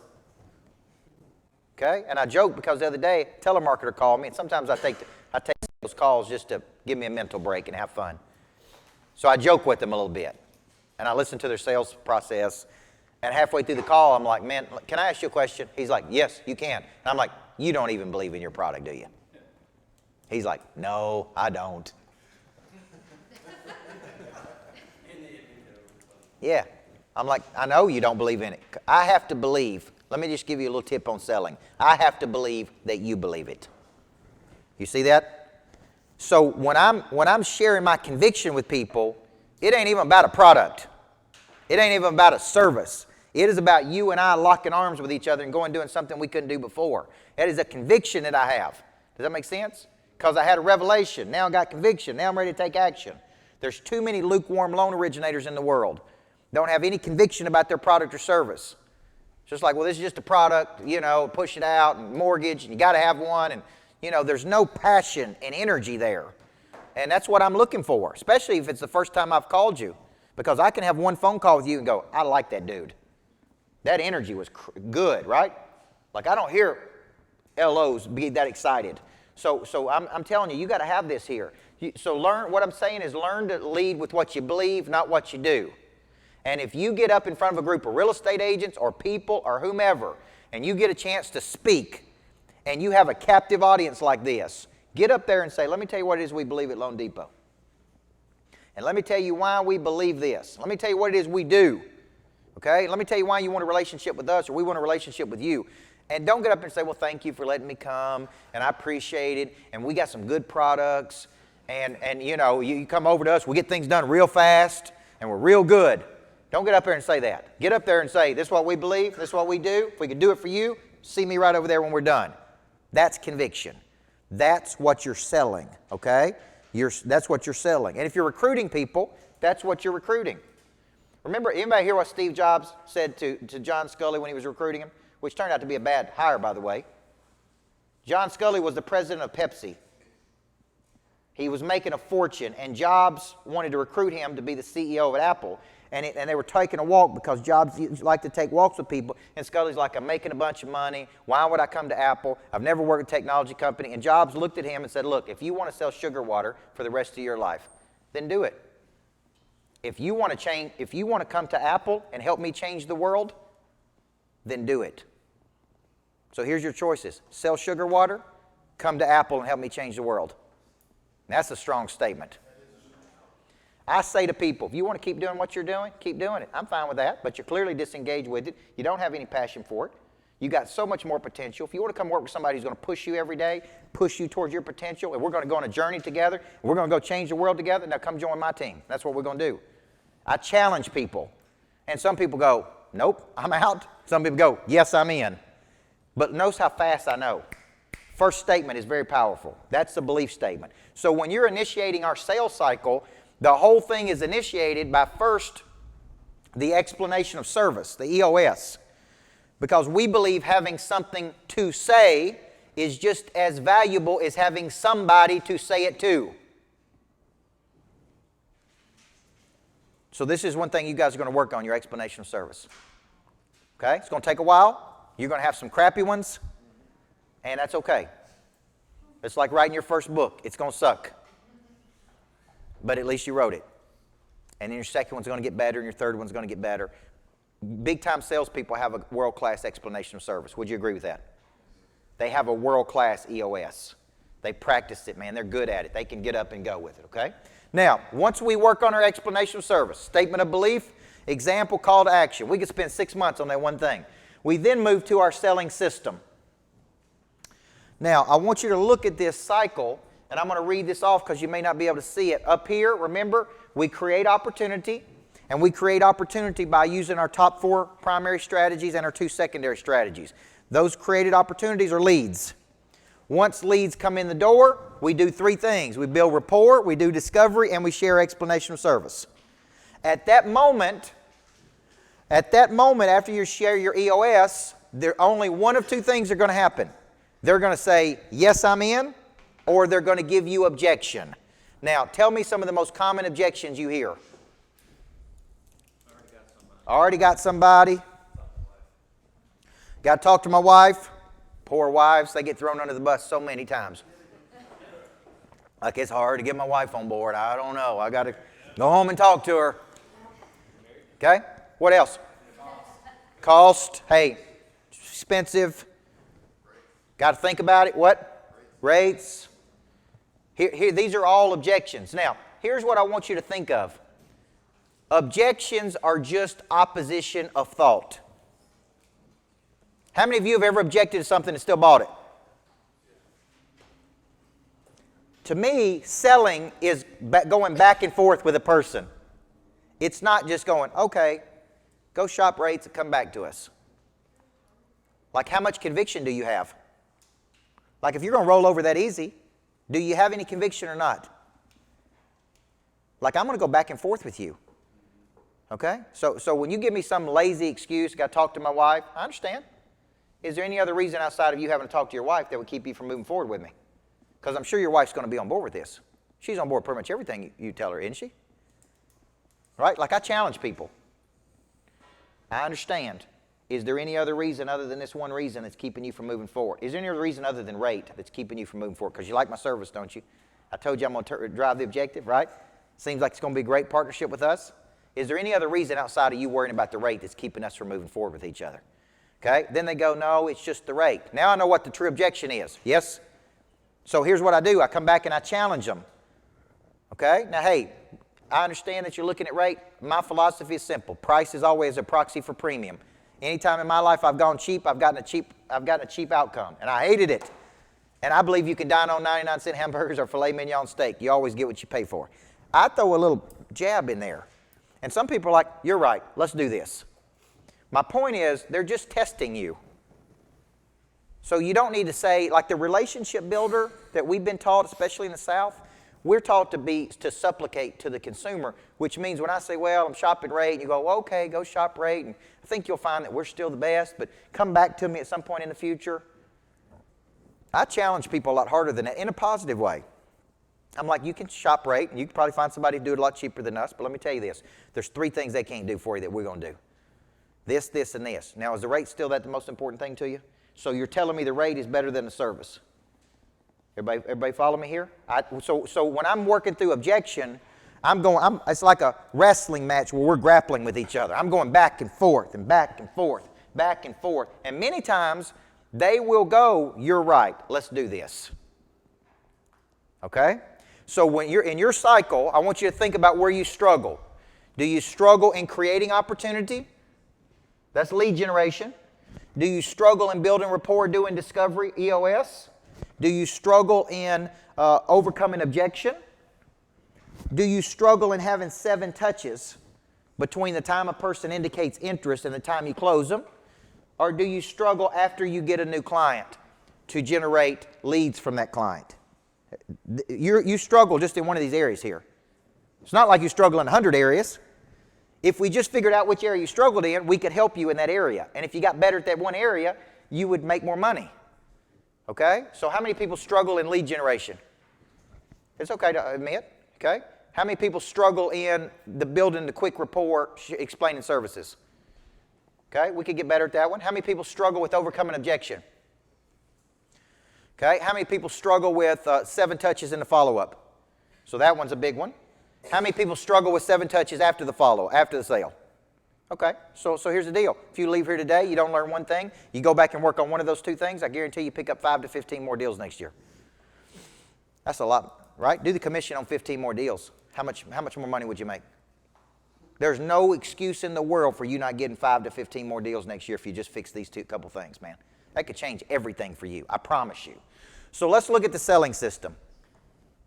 Now, the system I'm going to show you is like a spread offense that's got 47 options in it.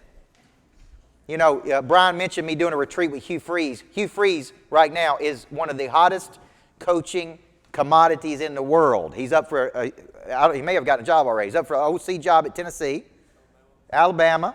Saban's trying to hire him. Auburn's trying to hire him. Tennessee's trying to hire him. Florida State's trying to hire him. All these people want Hugh Freeze. And I did a retreat with him 2 weeks ago in Seaside. We basically lived together for 3 days. And I could tell he loved offense. He is an offensive genius. And he's the only guy to score 45 points on Saban back-to-back years, which is why Saban wanted to hire him. So here's my point. His offense is, so we were talking through offense, like this signals this, and everything's a system. Like this triggers this, and this triggers this, and this happens to this. And so I was thinking about my selling system. It's like that. The selling system is all predicated on each other. But it is a series of consistent actions. So if I go after you, you're on my hit list. I call you, I build rapport, I share, I do discovery, I share my EOS. You either object, and if you do, I use my 5 steps of objection. If you say I'm interested, I go to my 7 touches in my follow-up. When you become a client of mine, I got my touch system day of, 2 days after, 2 weeks after. Does that make sense? It's all connected to each other. What most people don't have is they come into the day and they have just randomness in motion, which is the definition of confusion. It's random. The way you attack a day is random. So when I come into a day, I have a planner, okay? And I created this planner for this reason. When I come into the day, my day is completely mapped out. And it is mapped out from the time I get up. Look what it says. Up. Up plus God. Every morning I watch a sermon. Every night before I go to bed I watch a sermon. So I typically read the Bible in the morning. So I get up, have time to myself. That day I woke up at 5:15.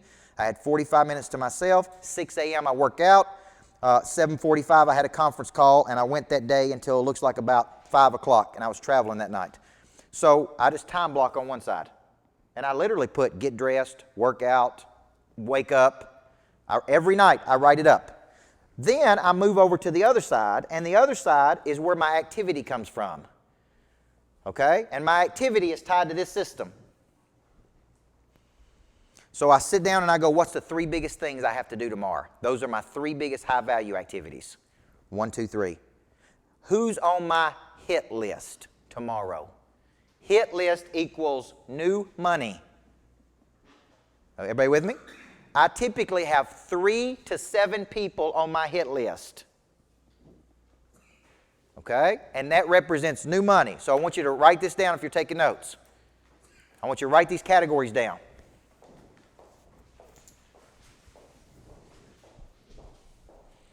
Hit list equals new money. Hit list, new money. Hit list, new money. Where can that money come from? 4 places. Current clients that we are asking for a referral from.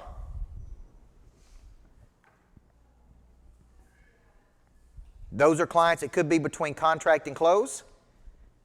They could be clients that you're working through the deal. But you are calling on those clients going, hey, it's going great. We're excited about getting you in this house. And then about every third or fourth time you say, look, if I believe, here's what I say. I believe like gravitates toward like. I believe association breeds assimilation. And I love working with you. This is going to be a great partnership, a great relationship. Who else do you know that we need to be helping? And you'd be shocked how many people go, you need to be helping this person, you need to be helping this person. I asked Kevin Watson who else we need to be helping, and he said, you need to be helping Brian. Great. How do I get in touch with him? Can you introduce me to him? Everybody see that? Brian was on my hit list. I didn't know him. Kevin Watson knew him. Kevin Watson told me this is the guy that would fit your program. Okay? But I had to ask Kevin Watson for him to give me a person. Everybody see that? So when I'm looking at my current clients, listen, no matter, look at how many people you've helped. And I'm calling every day 3 or 4 or 5 people. I'm going, who else do we need to help? There's probably 5 people in your network that I don't know that I need to know. Who is it? Right? And so think of hit lists like this in multiples. So Brian, you and Chad, you guys are over which part of the United States? Tennessee, Alabama, Mississippi, Louisiana. Okay. Are there other parts of the United States that Loan Depot has? Yes or no? Absolutely. Yeah. Okay. So what do I need to be saying?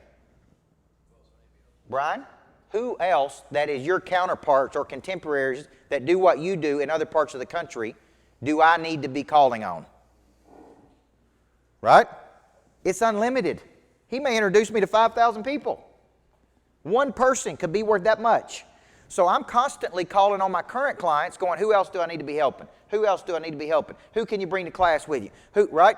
That's one part of my hit list, current clients for new business. The second one in your business would be past clients. You've done the transaction, they're completely happy with you, you're following up with them.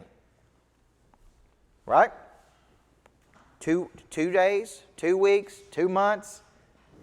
Now, let me give you a little secret that I use. I love creating things in the future to invite people to. So one of my best strategies is create something in the future, which gives me a reason to call everybody from the past and invite them to something in the future. Okay? So I create parties, events, masterminds. I just come up with stuff all the time. I'm like, man, that'd be cool. So then I tell my sales team, call everybody and invite them. Everybody see that? Past clients. Third group I'm calling on my hit list. Okay, third group I'm calling on my hit list, past clients, current clients, direct leads. Direct leads.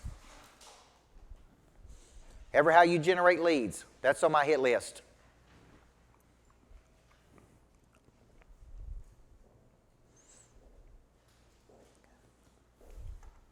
Okay. Fourth group I'm calling on during my hit list time is I'm typically calling on my biggest advocates, or what I call my top 25.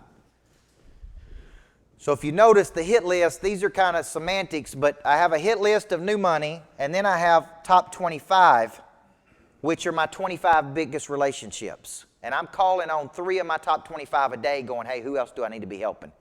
These are my biggest 25 partnerships. And I have high touch, high frequency with them. So during my call times from 9 to 11 or from 1 to 3 or whenever, I'm working at hit list. So I sit down at night, 7 to 15 minutes. That's all. And I write out 3 to 7 people on my hit list. Okay, everybody see that? So when I come into the day, I already got 3 to 7 people to call on. What am I going to do when I call on them? Build rapport, do some discovery, share my explanation of service. I'm not going to sell them anything. I'm just going to push them to something else. Hey, it looks like we got some chemistry. We believe the same things. I'd like to invite you to something in the future. Right? So-and-so told me to call you. Okay? Now, I want you to think about Brian and Chad, how we did this with you. I got the introduction, called you, tried to get your attention. Took me 6 months to get your attention, 4 months. Got your attention. What'd I do? Invite you to a class. No obligation, just come and experience it. If you don't like it, it's fine. You don't like it. We routinely have about 50 guests a month in my program. That's how we get new customers. We call on people and say, hey, I heard you want to grow your business. We're in the business of growing business. Let me give you an example of some people we're working with. Hey, come on down and check it out. You got to get people to the circus. You got to get people to the circus. Okay? So during my call times, my hit list is already preset. How many of you are mapping out your next day the night before right now? Good? Some of you are? After today, how many of you are going to map out your day? Don't make me come to your house. Because I will move in with you. Right? I can't, listen, you come into a day with no plan, what do you expect to happen? So I'm giving you a plan. 9 o'clock, we're prospecting every day. Who we calling on? Got a hit list ready to go, right? The hit list feeds the farm club. Okay? So the farm club are people who have indicated interest in our products or services, but we haven't closed them. Now, how many touches are we going to go in the farm club? Minimum of 7. We're not going 2 touches because that's what the wimps do. We're going 7 great touches in the farm club because they have indicated interest, but we haven't moved them off the fence. Now, it's very important because we could do 3 hours on follow-up. The reason a person does not move forward with you is 2 things: fear and uncertainty. Fear is an emotion created by a belief that something's going to hurt me in the future. Okay? So the reason I'm sitting on the fence is because I'm afraid of something, but I'm not telling you. I'm not telling you what I'm afraid of. So what I do, I blame it on my wife. Let me talk to my wife. I'm really scared. I don't know if I can do this. I don't know if I can afford this. I don't know. Listen, me closing on this big deal this afternoon, I'm scared. I woke up excited and scared. Because now I'm like, so I'm calling my wife. I'm like, hey, what's your plan to make money with this place? She's like, we haven't even moved in there yet. I'm like, revenue, baby, revenue. Okay? Time to write another book. Here's my point, though. I'm scared, but I'm excited because I see a tremendous opportunity here. Okay? This is how everybody operates. They're scared. Do you know what overcomes fear? I want you to really remember this. Yes? Conviction overcomes fear. Information. Information overcomes fear. So when I asked my wife that this morning, how many different ways are we going to drive revenue? She don't know I've already drawn up the plan to drive revenue. If she would have said, look, sweetheart, I worked this whole weekend on 17 ways that we're going to make $1 million for this place. You know what I said? Good, I'm good. When you don't have information, you're afraid. So the purpose of the follow-up, in my opinion, is to keep feeding people information. Like the reason you haven't taken action with me is because I've done a poor job of explaining how this works or showing you my value. It's not your fault, it's my fault. So what I'm going to do is I'm going to give you information. I can give you information in a video. I can give it to you in a text message. I can give it to you in an email. The purpose of the follow-up is to keep feeding information because that overcomes the uncertainty. Uncertainty is ambivalence, doubt, insecurity, right? Vacillation. So you're not trying to sell a person every time you follow up. You're trying to give them enough information so they can make a decision. Everybody see that? So there's 2 types of follow-ups in the farm club, linear and nonlinear. A linear follow-up is a direct punch, like a punch in the face. Hey, have you seen enough to make a decision? Okay, because I brought you everything you wanted on a silver platter. You told me you were ready to go. You was at 8 on a scale of 1 to 10. We got to get you going, man. We got to build some momentum here. That's a linear touch. It's a very direct touch. But you can't come at a person every time like that because what do? You'll scare them to death. So what you have to do is you combo linear touches with non-linear touches or indirect touches. So here's a non-linear touch in the mortgage business. Hey, I know you were concerned about the mortgage payment. I've ran a couple different scenarios here, and here's the number. It looks like this is only $100 more per month to live in this house versus this house. And based on what you're telling me, this house is 10 times better than that current house. And you could have a 10 times better house for $1,200 more dollars. That's a nonlinear touch. And my nonlinear touch is I want a person to think. So why drop scenarios? Hey, I was working with this person at Loan Depot. I helped them go from $45 million to $60 million. Okay, I did it in a 1-year cycle. Here's the 3 strategies I taught them. I could do this for you, but we got to get started to do it. That's a nonlinear touch. Everybody see that? So I need a series, linear, nonlinear, and I need 7.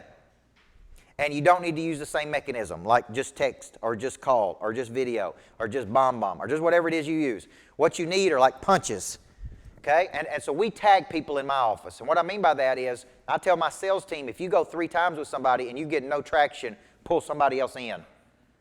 So then we hit them in different directions. So, hey, this is Eric from Coach Burt's office. Okay, hey, this is Lakin from Coach Burt's office. Hey, this is Coach Burt. Hey, I'm calling you because you indicated interest in my product or service, but for some reason, we've done a poor job of explaining our services to you. That's exactly what I say. Because if we'd done a good job explaining our services, you'd already taken action with us. That's our fault. I apologize. We got to get better. Okay? And many times, I can get them off the fence.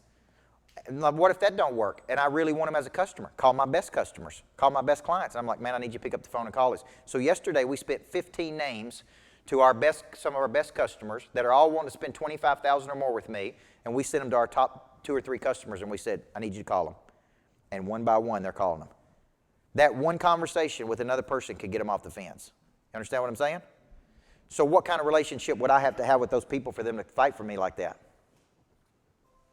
Can't be a lukewarm, can it? We got to fight for each other, man. We're in the boat with each other.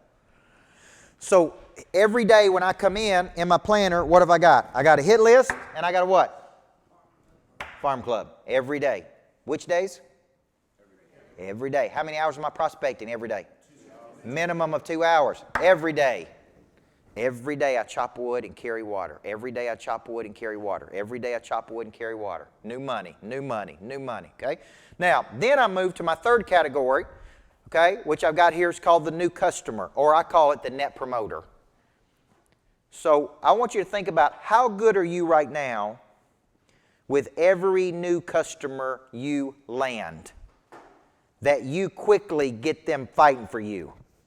How fast can you add enough value to them where they go, man, this is awesome? Okay? How fast can you make it awesome? Okay? Now I'm going to give you an example. I go to a wellness center in Houston, Texas called the Holtze Health and Wellness Center. It's this real famous doctor. He's my client, but he also has helped 31,000 people. And he caters to high-end people who want to be super healthy, do big things in the world. So he has like SEC football coaches that go there, celebrities, authors, people who want to do something big go to him because he's an expert at energy. He's an expert at getting your body clicking on every cylinder. So what they do is they do a complete check of your body, like a 5-hour physical, and then he comes back and he says, you're low on this, you're low on this, you're low on this. Your thyroid affects your energy, your testosterone affects your energy, your cortisol affects your ability to handle stress, and we're going to get you a regimen that gets you clicking on every cylinder you can click on. So, because they ask me, what do you want? Like, why are you coming here? Are you sick? I'm like, no. And I put in a thing to find my superhuman powers. He's like, man, I've never had anybody say that on their thing. I'm like, well, that's why I'm here. Like, I need a lot of longevity, man. I need a bunch of energy. I need some good juice, right? So get me on the regimen. It's all natural. No pharmaceutical drugs. He doesn't believe in pharmaceutical drugs. And you pay in cash. No insurance. Pretty good business model, isn't it? But here's the problem. For the first 30, 60, 90 days, man, it's tough. You got to change. He gets you on it, whether it be ketogenic diet, yeast-free. Yeast is in everything.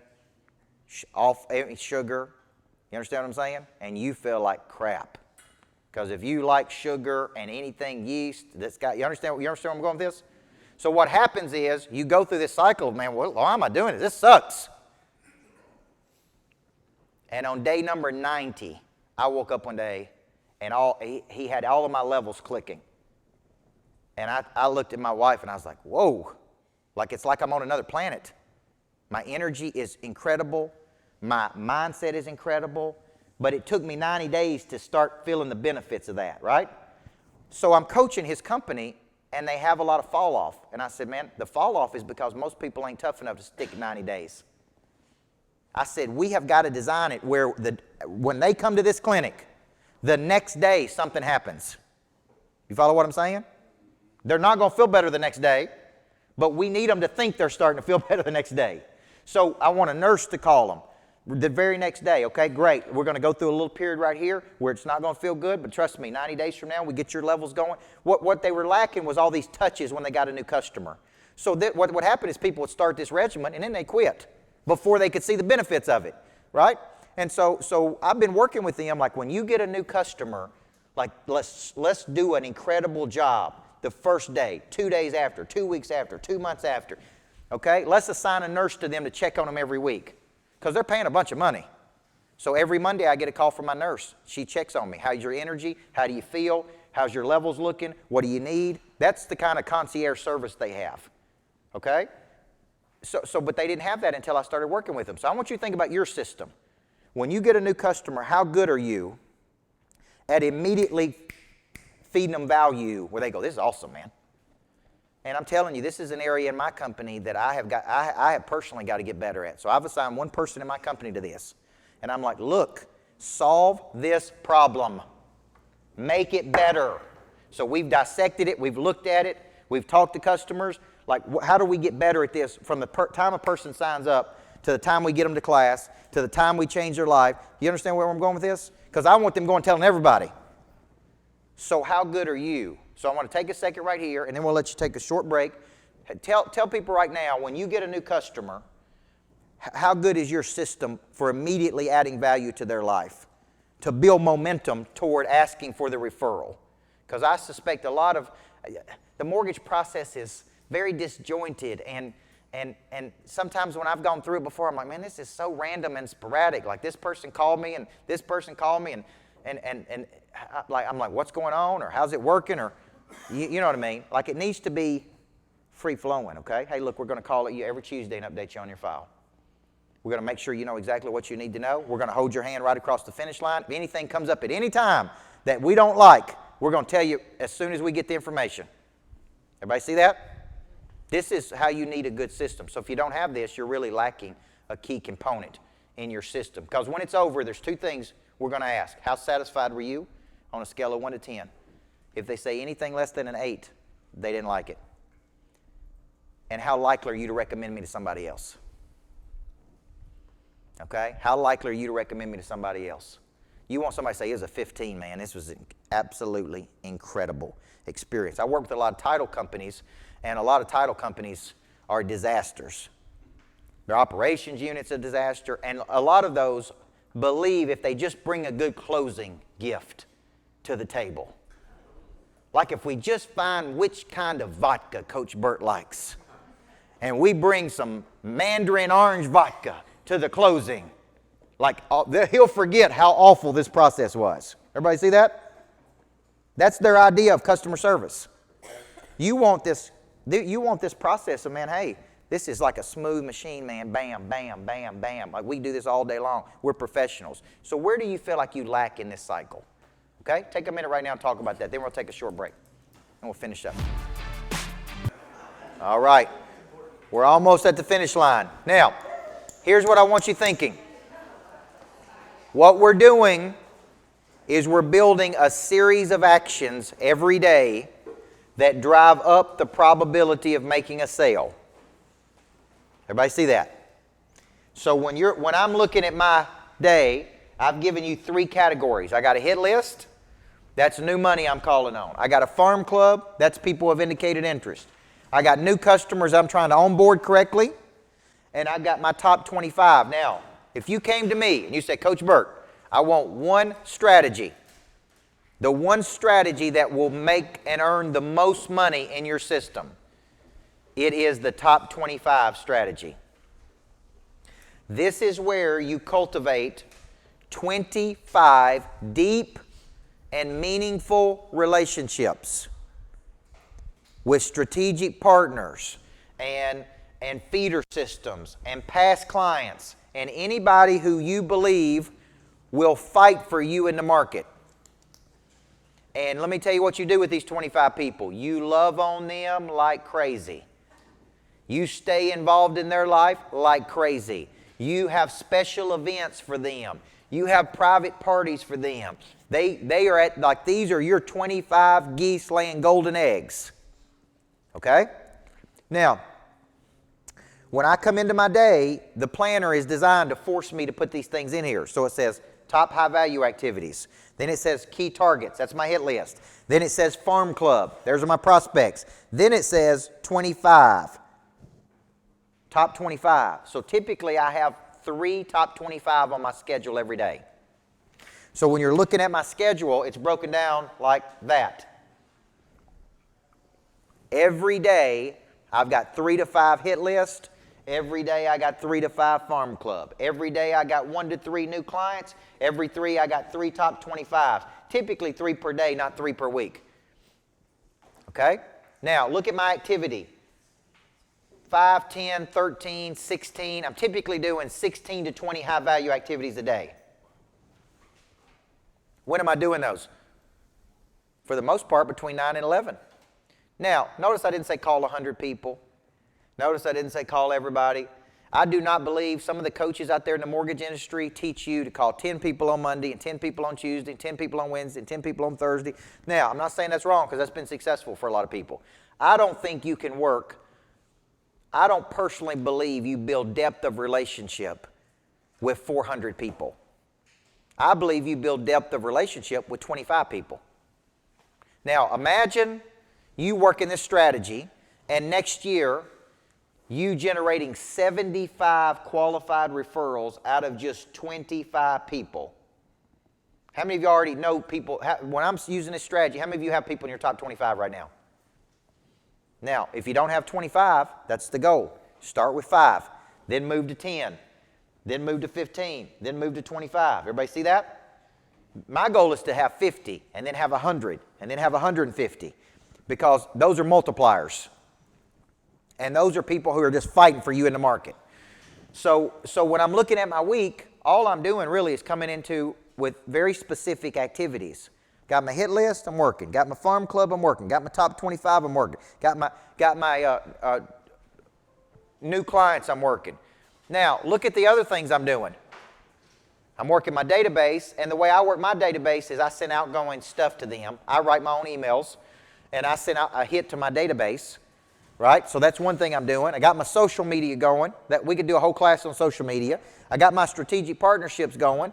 Okay? Now, I'm very big on strategic partnership. So my doctor sends me referrals, my attorney sends me referrals, my lawn care company sends me referrals, my dry cleaning company sends me referrals. Because here's what I say. I could choose to do business with anybody. I'm going to choose to do business with you because of these reasons. Now, having said that, I am also a business owner trying to grow a business. And I grow my business by partnerships like you helping me grow that business. So I need to know how we're going to help each other. And if you're not helping me grow my business, you ain't my business partner. See, I look at my business partners as my attorney is one of my business partners. So I expect him to bring me new business. Right? My dry cleaning company. I bet y'all didn't think about that one. I went to the owner of the dry cleaning company and said, we're going to do business. I do a lot of dry cleaning. I'm going to expect you to be in my coaching program. I'm going to expect you to invite your friends. He said, you got it. Okay, so here's the deal. I milk out a lot of business out of my strategic partnerships. And I believe I'm in strategic partnership with anybody that I'm a business partner with. Okay, everybody see that? Okay, so many of you are in partnerships, but it's a one-sided relationship where you do all the work and they complain about it. So here's the deal. Some of those you need to get clear. Like, look, we're in business. We're in this together. So the real estate agents that are with you, y'all are business partners. Your insurance person you feed business to, y'all are business partners, okay? Title person, y'all are business partners. You got to start saying, look, man, this is an uneven partnership here. My wife calls it unpartnered growth. That's not a term, but we do a show, a podcast called Living with a Monster, and it's me and my wife going back and forth. And one of the biggest things we see in our coaching program is when there's unpartnered growth, which means one person in the relationship is growing, the other one is not. So what one person is doing is trying to drag the other one along. Okay? And so she talks about how that works and what it does to a marriage and all those type things. And but I don't want unpartnered growth in my business either. Like, I don't want to be growing, but all my business partners are stuck. So what I'm trying to do is constantly do this. So when I come into the week, I'm doing this. Now, we don't have time to unpack this strategy today called Person of Interest, but I wrote a book on that about how you become the go-to person in your space. How you become like the player, okay? So when we're doing this, look at all these strategies we're using. These are events. How many of you are currently doing events? You need to be doing, whatever you're doing, you need to be doing more. I love events. Education events, entertainment events, entertainment events. What I love is I love getting people together and getting them excited. Now, let me go back to this. What's the whole reason I'm purchasing this lodge that I'm purchasing today? To entertain people. Because here's what I know. When I get people together and they get excited, they go tell other people. And they typically upgrade their partnerships with me. So I'm constantly looking like, how do I get these people together on a consistent basis? Who do I start with first? My top 25. My top 25 gets first right on everything, okay? Then I move down to my next group, like my intimate 10. I'm looking for 10 more. that I think if I just spent more time with, they would move up the ladder. Then I'm looking, see what I'm saying? So what I'm constantly doing is I'm doing a lot of showcase events. Here's my philosophy. I'm going to give 80% of what I do away for free. I'm going to give 80% away for free. I'm only going to get paid on 20% of what I do. But the 20% is going to make up for the 80% I give away. Everybody see that? You say, what do you mean? I go speak at Rotary events. I call that the bad rubber chicken circuit. You know, they feed you some bad chicken. You know what I'm saying? People there to eat versus learn anything. But here's the deal. All I'm looking for is one person. So I go speak at those things, many times for free, just to get one person. And if we sign up one person, I'm going to say, look, it worked, right? All we're looking for is one, man. One. So the reason I'm doing all these activities is because I believe in probability. And the probabilities, when I do all this stuff in conjunction with each other. Now, I don't do it 10 hours a day. I don't want to mislead you and think all day long I'm doing this. Typically, it's about 2 hours a day. What am I doing the other hours? Servicing customers, coaching people, spending time promoting. So a high value of your time, and we'll close with this, I think a high value of your time is getting new business, tending to current business, and promoting your business. Everything else is what? Low value. Low value. I was raised by a single mother who had me when she was 16 years old. Her and my father got married, I think primarily because my grandfather made them get married. And my mom was always gone, working. She worked 2 jobs. She's a hustler, scrappy. It's where I get all of my prey drive from. And, you know, she taught me how to get up early, stay late, fight it out. This grit and toughness I have today, I got from her. But many times, I remember staying at grandparents' house. I stayed at aunts and uncles. But one of my favorite places to go was the local baseball field. And my mom would take me down to that local baseball field, and I would stay down there for hours. And one woman down there named Mickey Vinson was my baseball coach. She fed me. She made sure I had clothes. She made sure I had everything. And she just like took me under her wing and said, kid, one of these days, you're going to be a great coach. One of these days, you're going to be a great coach. Because I was curious. I was hungry, right? So when I talk about revelation, I talked about earlier, how early in life did I have revelation? 6 years old. So for 36 years, I've had a belief that a good coach can change your whole deal, man. And if you don't have a good coach, let me tell you something. Left to our own devices, we all contract and retreat to a place of comfort. You need somebody in your life who's going to push you, man. Some of you come up to me today and you say, man, I know what I got to do. I know what I got to do to build my business. I know what I got to do to perform at a higher level. I know what I got to do, okay? So I have had a blast coaching you today. And your culture, I tell Brian and Chad this, I'm incredibly impressed with what you're doing. And here's the biggest thing you're doing. You're starting to get attention. Does that make sense? You're starting to shake it up a little bit. Like, I've coached some Loan Depot people from California and different places, but I really didn't know much about Loan Depot, to be honest with you, until these guys started coming to the equation. I'm like, who are these dudes? Because I'm starting to see action and energy and movement and circulation. And what I'm attracted to more than anything is the culture you're trying to build.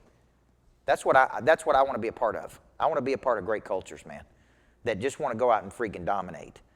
So I told Brian, here's what we're going to do. If you're interested in being in my coaching program called Monster Producer that has 700 people in it, we typically do that at an investment of $4.99 per month, okay?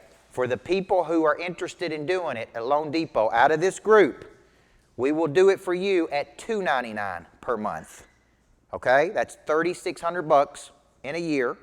That's 1 or 2 deals. Everybody with me? Or you can pay it in one payment of $3,000. And that's a year's worth of coaching, okay? What does that mean if you're in Birmingham? How do you get that?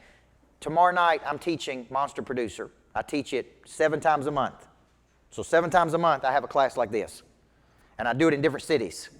I do it here, I do it in Cool Springs, I do it in Hendersonville, I do it in Knoxville, I do it in Chattanooga, I do it in Houston. What we do for the people who are out there in the world, like Birmingham or New Orleans or wherever, is we live stream it, which means when I'm teaching it, that camera's on me and it's coming right to your computer or your phone, and then we record it, okay?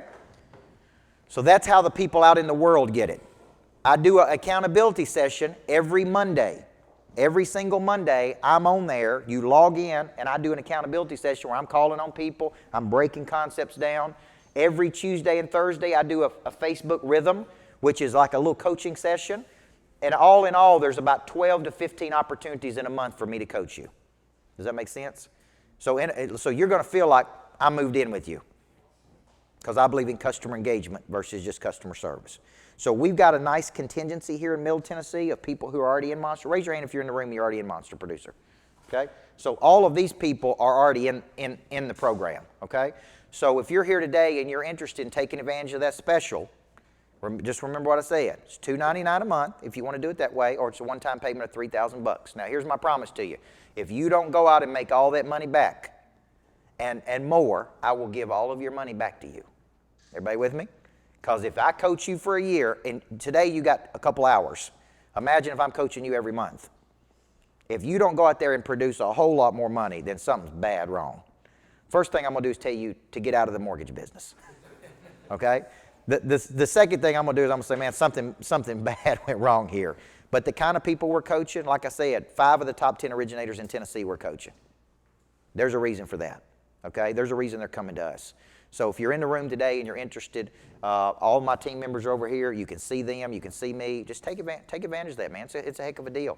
One deal pays for your whole year of coaching, okay? So if you're interested in that, I'm not trying to hard sell you, but Brian wanted me to make the offer to you, and I very seldom do that. I'm charging $4.99 to everybody else. So if you're interested in that, I'd love to have you. You guys are hungry, you're humble, and you seem coachable. Fair enough? So I don't want to keep you between you and your happy hour. So listen, thank you for coming to the Greatness Factory today, okay? We believe we can manufacture greatness. God bless you. Thanks for having me, okay? Thank you, bud. Thank you.